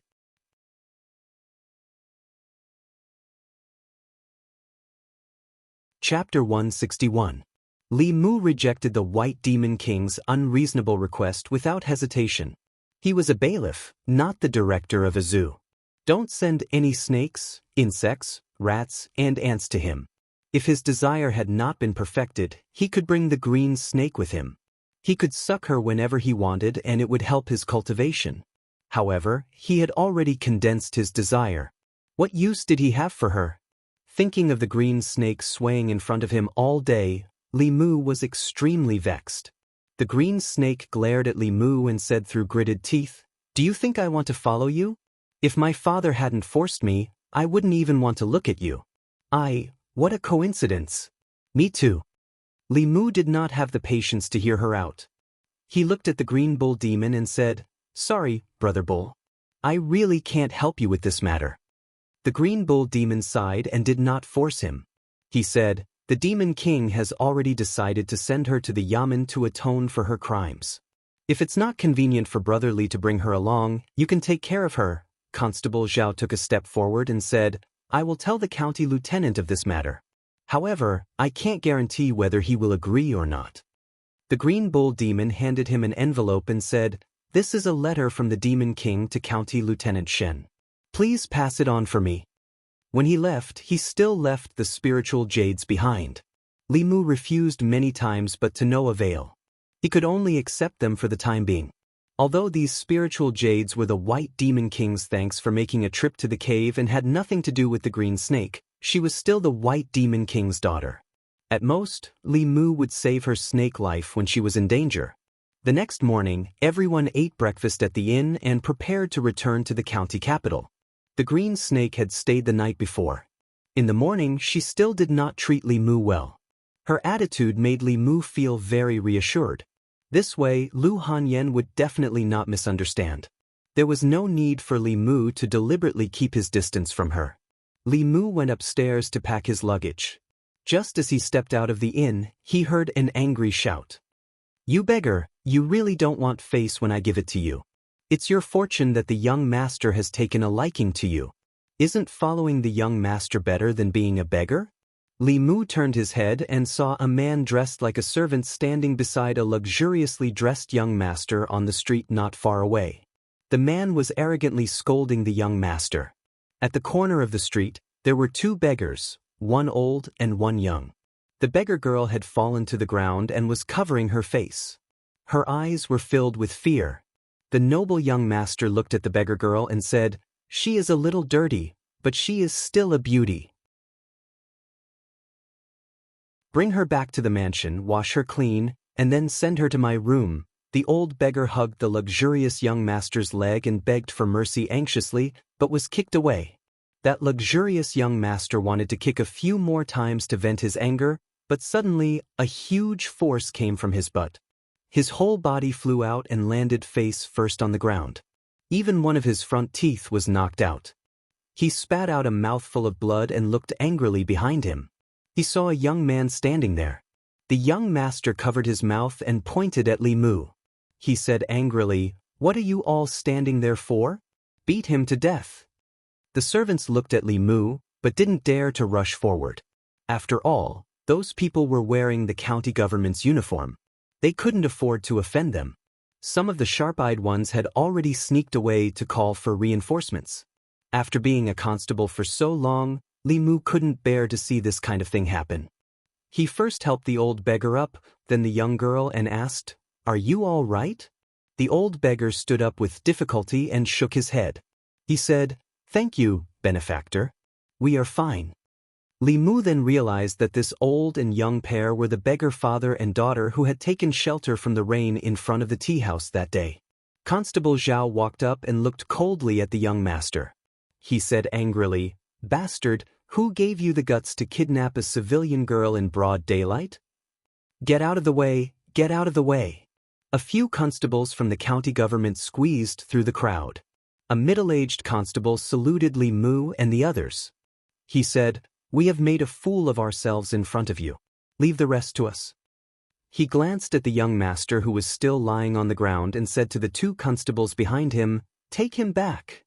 The two constables immediately walked forward and took the young master away. The middle-aged constable looked at Constable Zhao and said, "You all have solved the plague in Yang County. The county magistrate is very grateful. He will host a banquet in the restaurant at noon. I hope you all will do him the honor." Constable Zhao waved his hand and said, "No need." The middle-aged constable didn't force them. He said, "Then we will take our leave." Lin Yu's face was filled with indignation as he said, "Just now when that man was molesting the girl, these constables were watching from afar. After we taught him a lesson, they immediately ran over. They were obviously helping him out. How can such people be constables?" Constable Zhao sighed and said, "If the upper beam is not straight, the lower beam will be crooked. Like county magistrate, like subordinates." Lin Yu didn't understand. He asked, "Are we going to let him go just like that?" Constable Zhao shook his head and said, "This is Yang County, not the county government." As long as nothing big happened, Green Snake stood beside Li Mu and sneered. She said, "This is human. Your laws can't even be enforced by you humans. What right do you have to control us?" Li Mu ignored her. He took out the silver and put it in the old man's hand. He said, "Take this money. Leave Yang County and don't come here again." The old man and the girl knelt down and thanked him. Li Mu sent them out of the city before he waved and left. Lin Yu was silent all the way. Constable Zhao glanced at him and said, "If you have something to say, just say it." Lin Yu lowered his head and said, "Constables are supposed to uphold justice for the people and punish the strong. But now they are in cahoots with evil people. I don't know what's the point of being constables." Constable Zhao patted him on the shoulder and said, "It's because of those people that it's more meaningful for you to be constables. If you don't even have people like you, being a constable is really meaningless." Green Snake was thinking. After a while, she asked Li Mu, "What does he mean?" Li Mu didn't explain. He only said, "You will know in the future." After returning to the county government, Constable Zhao reported the situation in Yang County to Commandant Shin. He also mentioned the matter of the White Demon King. Commandant Shen didn't refuse to let Green Snake atone for her crime in the county government. The county government still had to give face to the North Demon King. Coincidentally, he arranged for Bai Tingxin to be under Constable Zhao. She was in charge of the same area as Li Mu and the others. Li Mu had a headache about this. Fortunately, Green Snake would only stay in the county government for a month. After a month, she would go back to where she came from. Everyone had contributed a lot to this trip to Yang County. Lin Yu and the old official were allowed to enter the Huang house. They both chose spiritual jades that were helpful for cultivation. Li Mu's contribution was the greatest, so he could enter the Xian house. He was already familiar with the Xian house. Now, Lu Hanyan and Wan Wan both had their own magic weapons. Li Mu also didn't lack spiritual jades. He thought for a while and chose a sword that was suitable for Xiao Bai. She had already transformed. She could learn human Taoism and use human weapons. When Li Mu returned home, Lu Hanyan wasn't there. Wan Wan and a beautiful girl were playing on the swing in the courtyard. In Li Mu's impression, Xiao Bai had always been a cute little fox. When he was free, he would hug and squeeze her in his arms. She had transformed into a human without any warning. Li Mu couldn't completely adapt to it. Another reason why he couldn't adapt was that she was too beautiful after transforming. Monsters could not choose their appearance after they transformed. Their appearance after they transformed was related to many factors. The most important factor was their race and their appearance before they transformed. This point was also recorded in the monster records of the 10 continents. According to the aesthetic standards of humans, foxes were probably the most beautiful among the monsters that had transformed. Most of the fox demons who transformed were handsome men and beautiful women. In the folklore, most of the fox demons who seduced humans with their beauty were described as fox demons. When snake demons transformed, their appearance was generally not bad. Their figures were even better. This point could be seen from the Bai sisters. Not to mention their appearance, their slender and graceful waists were something that few women could compare to. There was a saying since ancient times that snake demons were good at dancing. No one could twist their waists better than them. Compared to the fox and snake demons, most of the transformed rat demons were shifty-eyed and not very good-looking. Tiger demons and ox demons, regardless of their gender, were very muscular. This was unavoidable. Li Mu couldn't describe Xiao Bai's beauty with words. When a woman's beauty reached a certain level, there was no distinction between superior and inferior. For example, Li Qing, Lu Hanyan, and even the Bai sisters. It could only be said that each had their own merits. Those who preferred colder temperaments would prefer Li Qing. Lu Hanyan was full of femininity. The white snake and green snake sisters had seductive figures. It was impossible to say who was more beautiful. However, if Xiao Bai was added, the scales in many people's hearts would tilt. Young master. Benefactor. Li Mu walked in from outside. The two girls stopped swinging and quickly ran over. Li Mu asked, "Where's young miss?" Wan Wan said happily, "Young miss is in the shop. I'll go find her. Young miss has been very worried about you these 2 days. She goes to the yamen several times a day." After saying that, she quickly ran out. Li Mu finally adapted to Xiao Bai's current appearance. He handed the sword to her and said, "This is for you. Take it as a gift for your transformation." Xiao Bai took the sword and said, "Thank you, benefactor." Then she looked up at Li Mu and said, "Benefactor, you said that I would repay you after I transformed. Now that I have transformed, how do you want me to repay you?" Li Mu was just delaying at that time. He didn't expect her to transform so quickly. He waved his hand and said, "Other than giving yourself to me, anything is fine." Xiao Bai thought for a moment and said, "Then I'll help you have a child." In Strange Stories from a Chinese Studio, there was a heroine who repaid her kindness in this way. Li Mu glanced at Lu Hanyan, who had walked to the door. He looked at Xiao Bai seriously and said, "Promise me that you won't watch Strange Stories from a Chinese Studio again."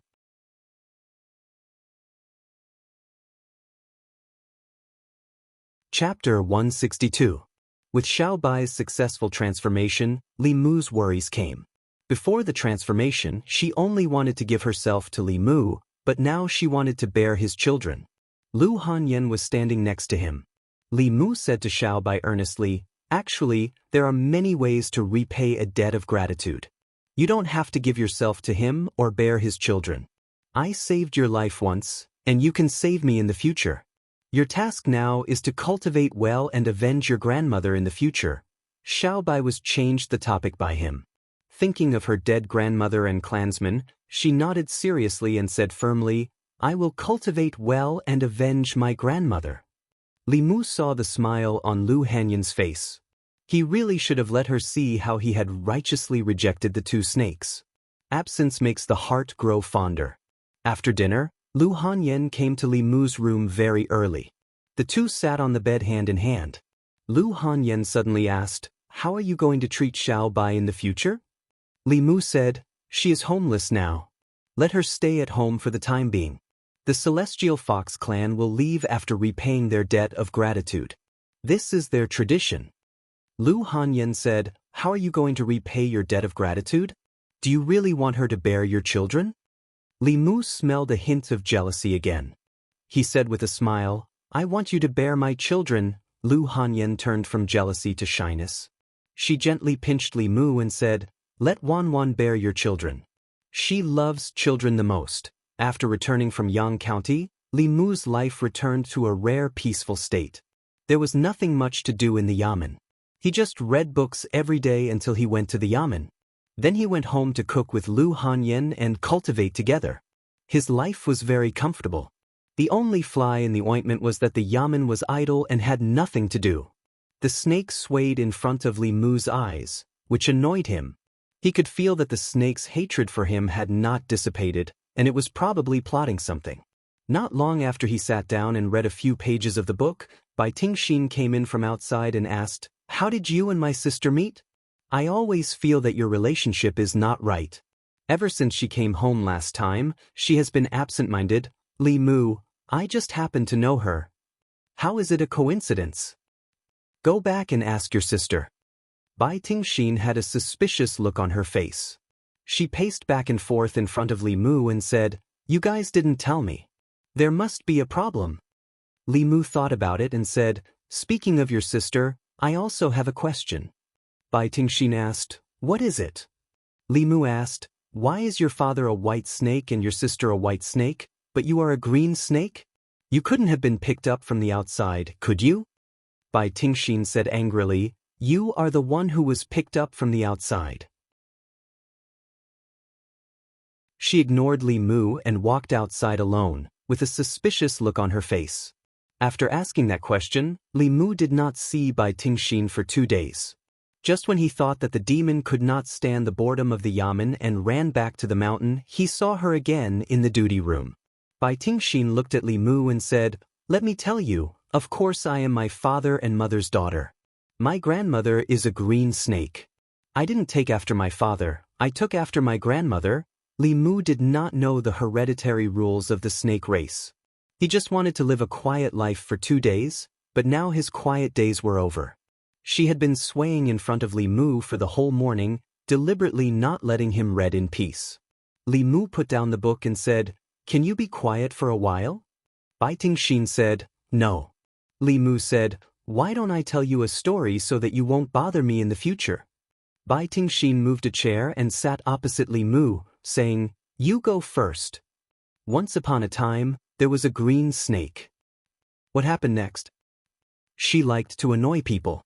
And then she died." Bai Tingxin was obviously not satisfied with the story, so Li Mu threw her a copy of The Legend of the White Snake published by the Yunyan Pavilion for her to read. The White Demon King did a good job in educating his children. This green snake could read and write. She held the book and read it with great interest. In order to stop her from bothering him, Li Mu simply gave her the complete collection of strange stories from a Chinese studio. Soon, Bai Tingxin was addicted to the novel and could not extricate herself. Li Mu's ears were finally quiet. After Bai Tingxin finished reading the last strange stories from a Chinese studio, she asked Li Mu, "You humans all talk about love. What is love?" Li Mu was not interested in talking about love with her. He said, "You'll understand when you grow up." Bai Tingxin closed the book and said, "Is love really that good? I also want to find someone to talk about love with." She walked out of the guard room and walked around the yamen. Then she turned back and said, "You're the most good-looking person in this yamen. How about you and I talk about love?" Li Mu said without hesitation, "Nothing. I have someone I like." Bai Tingxin glanced at him and said, "Then don't talk about love. Who cares about you? I'll find someone better looking than you." As soon as she finished speaking, a voice came from outside. "Lady Lu is here. Li Mu is on guard duty. You can go in." Lu Hanyan walked to the guard room. When she saw Bai Tingxin, she was slightly stunned. She asked Li Mu, "Is it almost time to go to the yamen?" Sometimes she would come to the yamen and wait for Li Mu to go home together. Li Mu stood up and said, "Let's go." Although it was not time to go to the yamen, he had nothing to do in the yamen. Arrester Zhao would not say anything if he went back 15 or 30 minutes earlier. Bai Tingxin looked at Lu Hanyan and asked, "Is she the one you like?" Lu Hanyan looked at Bai Tingxin and asked, "Who is this?" Li Mu said, "Ignore her. Let's go." Bai Tingxin rolled her eyes and suddenly hugged Li Mu's arm. She twisted her body and said, "That night in bed, you said you liked me the most. Now that you have a new lover, you don't want to talk to me anymore." Li Mu pulled his arm out of her chest and held Lu Hanyan's hand. Under Bai Tingxin's gloating eyes, they walked out calmly.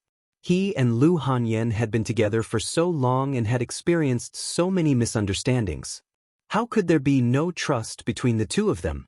Lu Hanyan walked out of the yamen hand in hand with him. Then she looked at Li Mu and asked, "How did you offend her?" Li Mu said, "A snake demon. She suffered a little in my hands. Since then we have been enemies." Lu Hanyan said in surprise, "Why is a snake demon in the county yamen?" Li Mu said, "It's a long story. I'll tell you when we go back." When they talked about Bai Tingxin, they had to talk about Bai Yinxin. When they talked about the process of Li Mu and Bai Yinxin getting to know each other, they had to talk about Suhi. It was not until after dinner that Li Mu told Lu Hanyan everything clearly. After listening to him, Lu Hanyan's attention was no longer on Bai Tingxin. She asked Li Mu, "You have another snake demon friend and a female ghost friend?" Li Mu immediately explained, "Don't misunderstand anything. Heaven and earth can testify to my feelings for you. I'm just friends with them. If I lie to you, I'll be struck by lightning." Rumble. As soon as his voice fell, a muffled sound suddenly came from above Li Mu's head. He was startled. When he looked up, he found that the originally clear sky was suddenly covered with dark clouds in a short time. Lightning flashed in the dark clouds, and then there was a series of roars. Li Mu looked at Lu Hanyan. His throat moved and he said, "Believe me, I don't have that ability. I didn't say that I don't believe you." Lu Hanyan held his hand and suddenly felt a chill on her face. When she looked up, she said in surprise, "It's snowing." Li Mu looked up at the sky and saw snowflakes falling from the sky. Although the winter in Beijing was cold, it rarely snowed in the past. This year's snow came exceptionally early. Furthermore, it was strange. There were no signs at all. After only a quarter of an hour, the dark clouds in the sky inexplicably dispersed. The snowflakes that fell to the ground also melted without a trace. If it were not for the wet marks on the ground, no one would know that it had just snowed. Wanwan and Xiao Bai had already run out excitedly and were ready to make a snowman. But the snow suddenly stopped, and they walked back to their rooms in disappointment. Early the next morning, Li Mu went to the yamen and found the atmosphere in the duty room very solemn. Just as he walked into the duty room, Constable Zhao immediately said, "Get ready. We're going to Yang County in an hour." They had just returned from the plague in Yang County a few days ago, and now they were going to Yang County in such a hurry. Li Mu asked, "What happened in Yang County?" Constable Zhao said solemnly, "Last night, a malicious spirit appeared in Yang County. It slaughtered the entire family of the county magistrate, more than 10 constables, and a wealthy businessman and his son." Li Mu was shocked. The entire family of an imperial court official was slaughtered, and the county magistrate was massacred. How many years had it been since such a terrible case had happened in Great Zhou? He asked subconsciously, Was it done by Chu Jiang of Gojosian? Constable Zhao shook his head. Constable Zhao shook his head and said, according to the news from Yang County, the county magistrate and the wealthy businessman and his son colluded with the officials and merchants to cause a woman to die unjustly. But they didn't expect that before the woman died, she was full of resentment.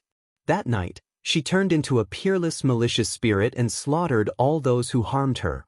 With the county magistrate's defensive power, even a fourth-level ghost would not be able to break through.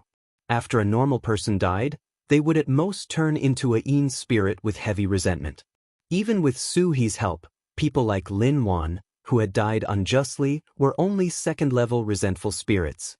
Li Mu asked in disbelief, "What's that malicious spirit's realm?" Constable Zhao was silent for a moment, then said, "Fifth level." Li Mu's face was full of disbelief. He blurted out, "How is that possible?" Chu Jiang of Gojosian had cultivated for many years, but he was only at the fifth level. How could someone immediately reach the fifth level after just dying? Constable Zhao said, according to the surviving constables in the county magistrate's office, before the woman died, she looked up at the sky in grief and shouted a sentence. Li Mu suddenly had a bad premonition. He asked, "What sentence?" Constable Zhao thought for a moment, then said, "Those who do good suffer poverty and have a shorter life. Those who do evil enjoy wealth and have a longer life. Earth, you can't tell good from bad. What is earth? Heaven, you are wrong to judge the virtuous and foolish to be heaven." Li Mu stood in a daze, his mind buzzing.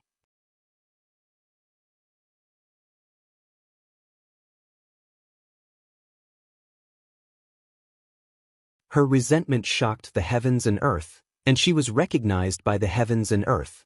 You still dare to arrest people?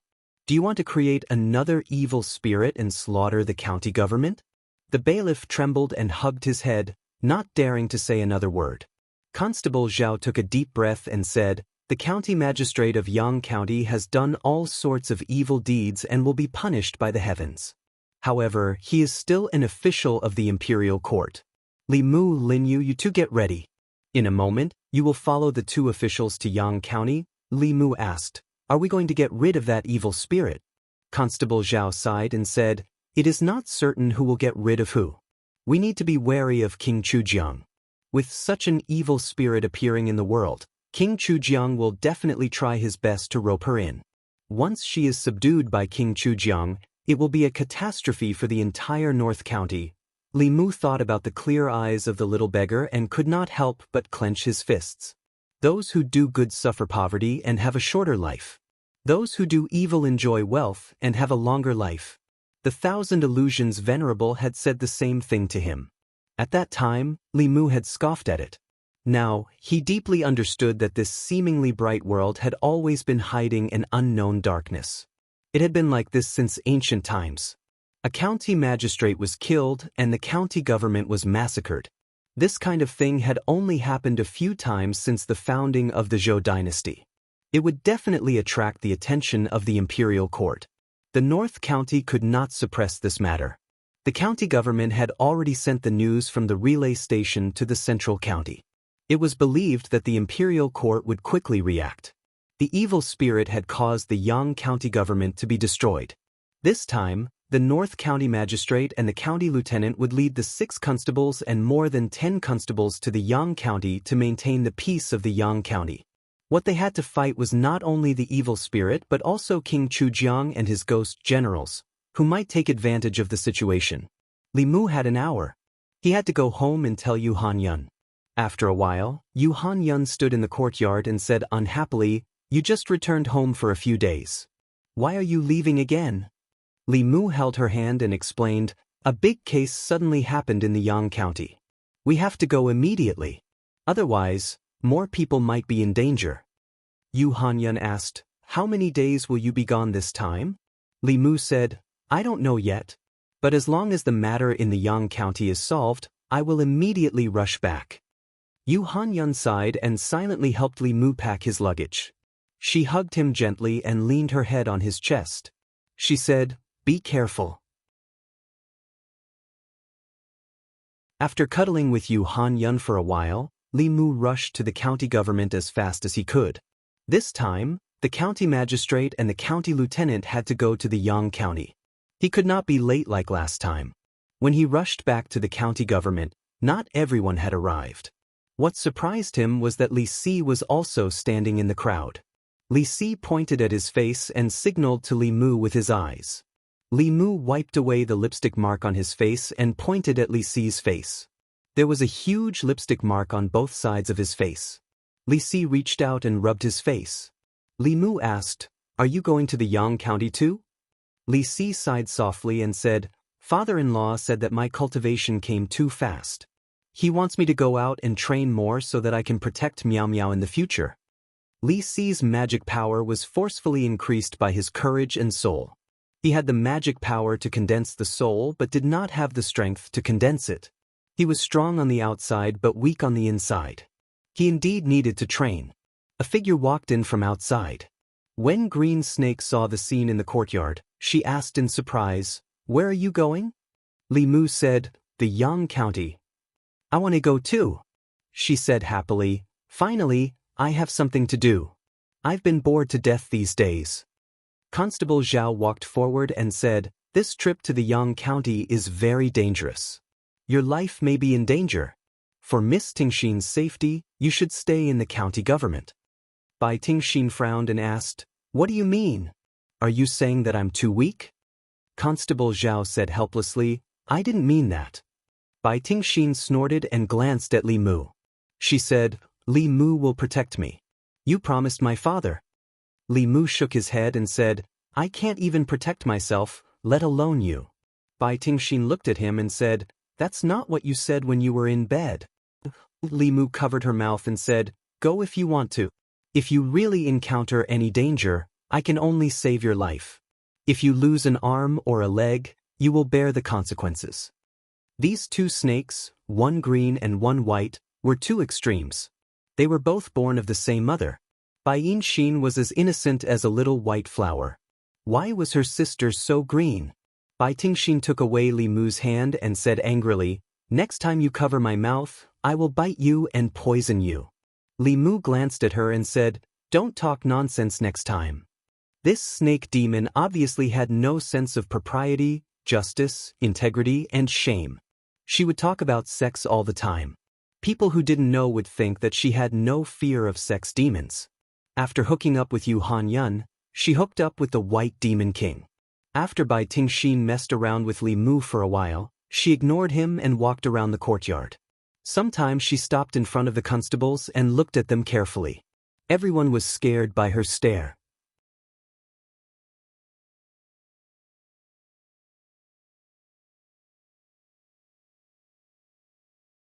Chapter 164. The sun was shining brightly today, but everyone was shivering as they stood in the courtyard of Yang County's Yamen. In front of Li Mu and the others were 19 corpses. 13 constables, the county magistrate's family of 4, and the corpses of the Wang family's wealthy father and son were all here. These people's eyes were wide open, their mouths were wide open, and their faces were filled with terror. It was obvious that they had suffered a great shock before they died. 19 people died with their eyes wide open. They looked up at the sky in horror. It was a terrifying scene. Some of the less experienced bailiffs lowered their heads after a glance, not daring to take a second look. Even Green Snake, who had always been fearless, hid behind Li Mu, his face a little pale. Li Mu used his heavenly eye to check and saw that the bodies of these 19 people were empty. From their expressions, it seemed that the moment they saw the female ghost, their 3 souls and 7 spirits had been sucked away, leaving behind such a miserable state before death. Although the county magistrate of Yang County did not have a high cultivation base, he was still a spirit condensation cultivator. Even his primordial spirit did not last for more than an instant in front of that peerless evil spirit. County Premier Chen's face was as calm as still water. He glanced at the corpses and asked loudly, "Who's in charge of the county government of Yang County now?" Like Yangqiu County, Yang County was just a small county. There were no magistrates and no military officers. As soon as County Magistrate Chen finished speaking, a low-ranking official ran forward and quickly said, "Your Excellency, The county magistrate and the arrestor have been killed by the evil spirit. I'm the county jailer. If you have any questions, you can ask me." County Prime Minister Chen took a deep breath and said, "Tell me the truth about the whole thing." The official shuddered and said with a trembling voice, "It's like this.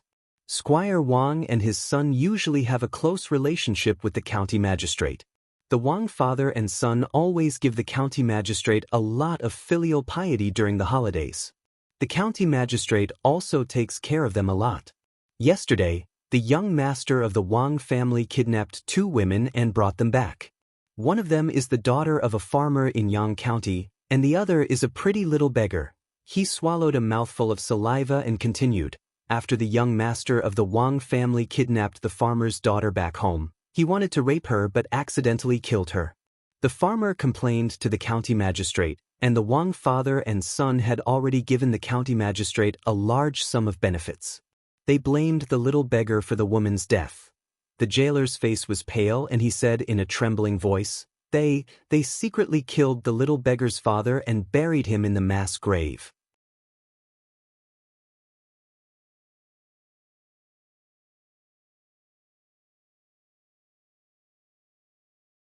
Although the people she killed were all evil people, the North County government could not stand by and do nothing. County Premier Chen, who was also a Fifth Realm cultivator, left the county government office early the next morning to find the evil spirit. However, he was always one step behind her. If a Fifth Realm evil spirit deliberately hid her aura, it would be difficult for cultivators of the same realm to find her. Once the county magistrate of Yang County died, the county government office was taken over by the county government office. The people who had been bullied before no longer had any worries. In the past few days, there were many people who came to the government office to complain. Li Mu and the others were handling these matters at the government office. The crimes committed by County Magistrate Chen Chuan and the others were too numerous to be recorded. In the process of recording, Li Mu was so angry that he had a headache. He did not think that the evil spirit did anything wrong. Instead, he felt happy. These people deserved to die. The laws of the Great Zhou could not control them. If the imperial court did not punish them, the heavens would punish them. From a certain perspective, they did not die at the hands of the evil spirit, but died from the wrath of the heavens. The initial power of ghosts came from resentment. The stronger the resentment, the stronger the ghost would be after death. If their resentment was earth-shattering and resonated with the heavens, there was a very low probability that they would turn into a peerless evil spirit in a short period of time after death. That little beggar was kidnapped by young ruffian. She was a victim, but she was framed as a murderer. The injustice she suffered was comparable to Do Yi's. Before she died, she was filled with resentment. Coincidentally, she shouted that sentence that had the effect of a mantra, causing the heavens to change and turning into a peerless evil spirit. Li Mu was actually a little flustered. If he looked closely, this evil spirit was created by him. If the imperial court wanted to settle the score, he and the Yunyan Pavilion would not be able to escape. However, if he had the chance to choose again, Li Mu would probably still tell the story of Do Yi's death. If there was no Do Yi's injustice, if there was no rain in the county capital, and if there was no beggar hiding outside the Yunyan Pavilion, perhaps there would be one less evil spirit in this world, but there would be one more wronged soul. And those who should have gone to hell could continue to harm the world. In these few days, the evil spirit was still on the move. In other places of Yang County, there were more and more ghosts causing trouble. It was obvious that there was a mastermind behind the scenes who wanted to throw Yang County, and even the entire North County, into chaos. The imperial court's reaction to this matter was faster than Li Mu had expected.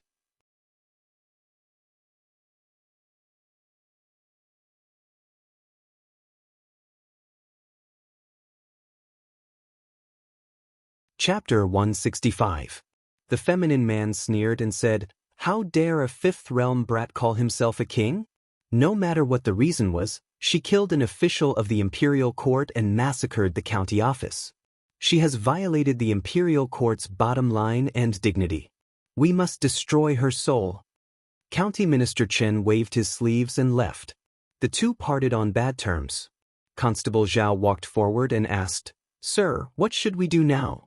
County Minister Chen said, "Organize the complaints of the people in Yang County and send them to the county office. Send people to suppress the evil spirits in Yang County and be careful of Chu Jiang of Gojoseon's subordinates." County Minister Shen walked forward and said, "Although she died unjustly, she did violate the imperial court's bottom line. If we can't bring her to justice, it will be North County's fault. It will be hard to explain to the imperial court. I'm worried about Chu Jiang of Gojoseon." County Premier Chen's expression was solemn as he said, "King Chu Jiang definitely has some sort of objective for coming to the northern county.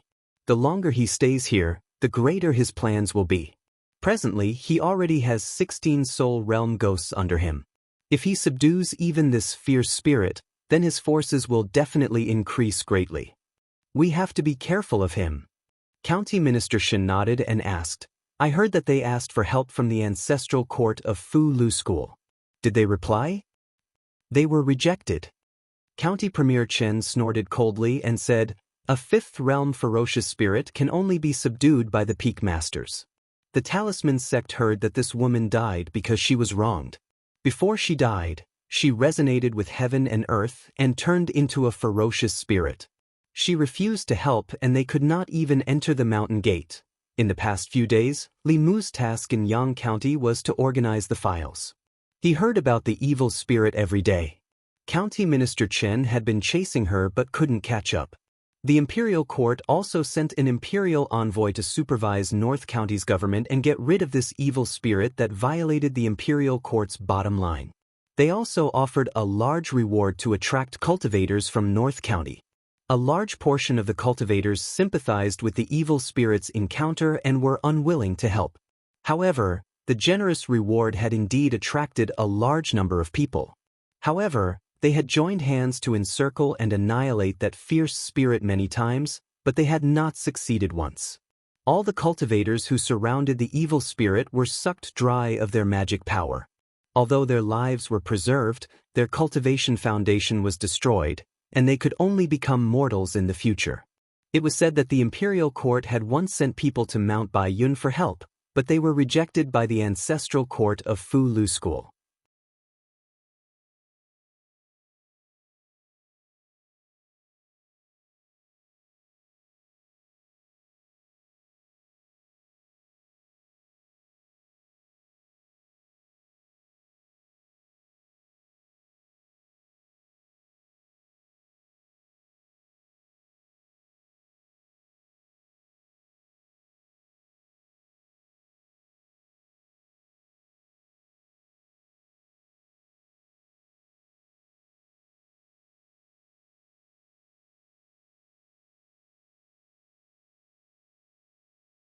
The current Li Mu, with the help of Madame Chu, could easily deal with these fourth realm ghosts. Since Chu Jiang of Gojoseon could send his subordinates out to do evil, Li Mu could also take the initiative to find them. Madame Chu said, "I don't know all of them. They are scattered all over the 13 counties in the North County. I only know a few of them." Although Li Mu did not want to be remembered by Chu Jiang of Gojoseon, he had already killed one of his ghost generals. Killing one or two was still killing. He might as well use them to help him condense his soul. After making up his mind, Li Mu stood up and said to Bai Tingxin, "You go back to the county office first. I'll go out and do something." Bai Tingxin said, "I'm not going. I want to go with you." Li Mu said, "Be good. Wait for me to go back. I'll let you feel comfortable for 2 hours. It's a deal." As soon as she finished speaking, Bai Tingxin disappeared in front of Li Mu at an incredible speed. Without her dragging him down, Li Mu did not have so many scruples. With a thought, Bai Yi flew out of the scabbard. Li Mu jumped on the sword and turned into a stream of light, quickly disappearing into the sky. In a valley in the north of Yang County. This valley was shrouded in smoke and miasma all year round. Very few people came close. It was rumored that there were man-eating evil spirits in this valley. Although no one had ever been eaten, the nearby people would take a detour when they came here. Even hunters and woodcutters would not come close to this place. Outside the valley, a figure suddenly descended from the sky. Li Mu felt the extremely dense yin qi in the valley and said, "You really know how to pick a place." Madame Chu revealed herself and said, That red-haired ghost is here. She released her aura. After a while, thick fog rolled in the valley. A short man walked out of the thick fog. The man was short and only reached Li Mu's waist. He had conspicuous red hair. When he saw Madame Chu, he was shocked and said, "Madame Chu, you're not dead." He sized up Madame Chu and said in joy, "Not only are you not dead, but you've also advanced to the soul realm. Why are you looking for me? Have you thought it through and agreed to dual cultivate with me?" Madame Chu did not answer. What greeted the man was a sharp sword that shone with a cold light. The short man was shocked and said, "What are you doing? Are you crazy? Aren't you afraid of His Highness' punishment?" He hurriedly dodged and was slashed a few times by Madame Chu. His face was filled with anger and he said loudly, "Fine, if you want to play, I'll play with you." He stuck one hand into his chest and pulled out a huge mace from his body. Holding it with both hands, he waved it with the power of thunder. After the red-haired man had a weapon, Madame Chu could not gain the upper hand. Li Mu hid in the dark and watched.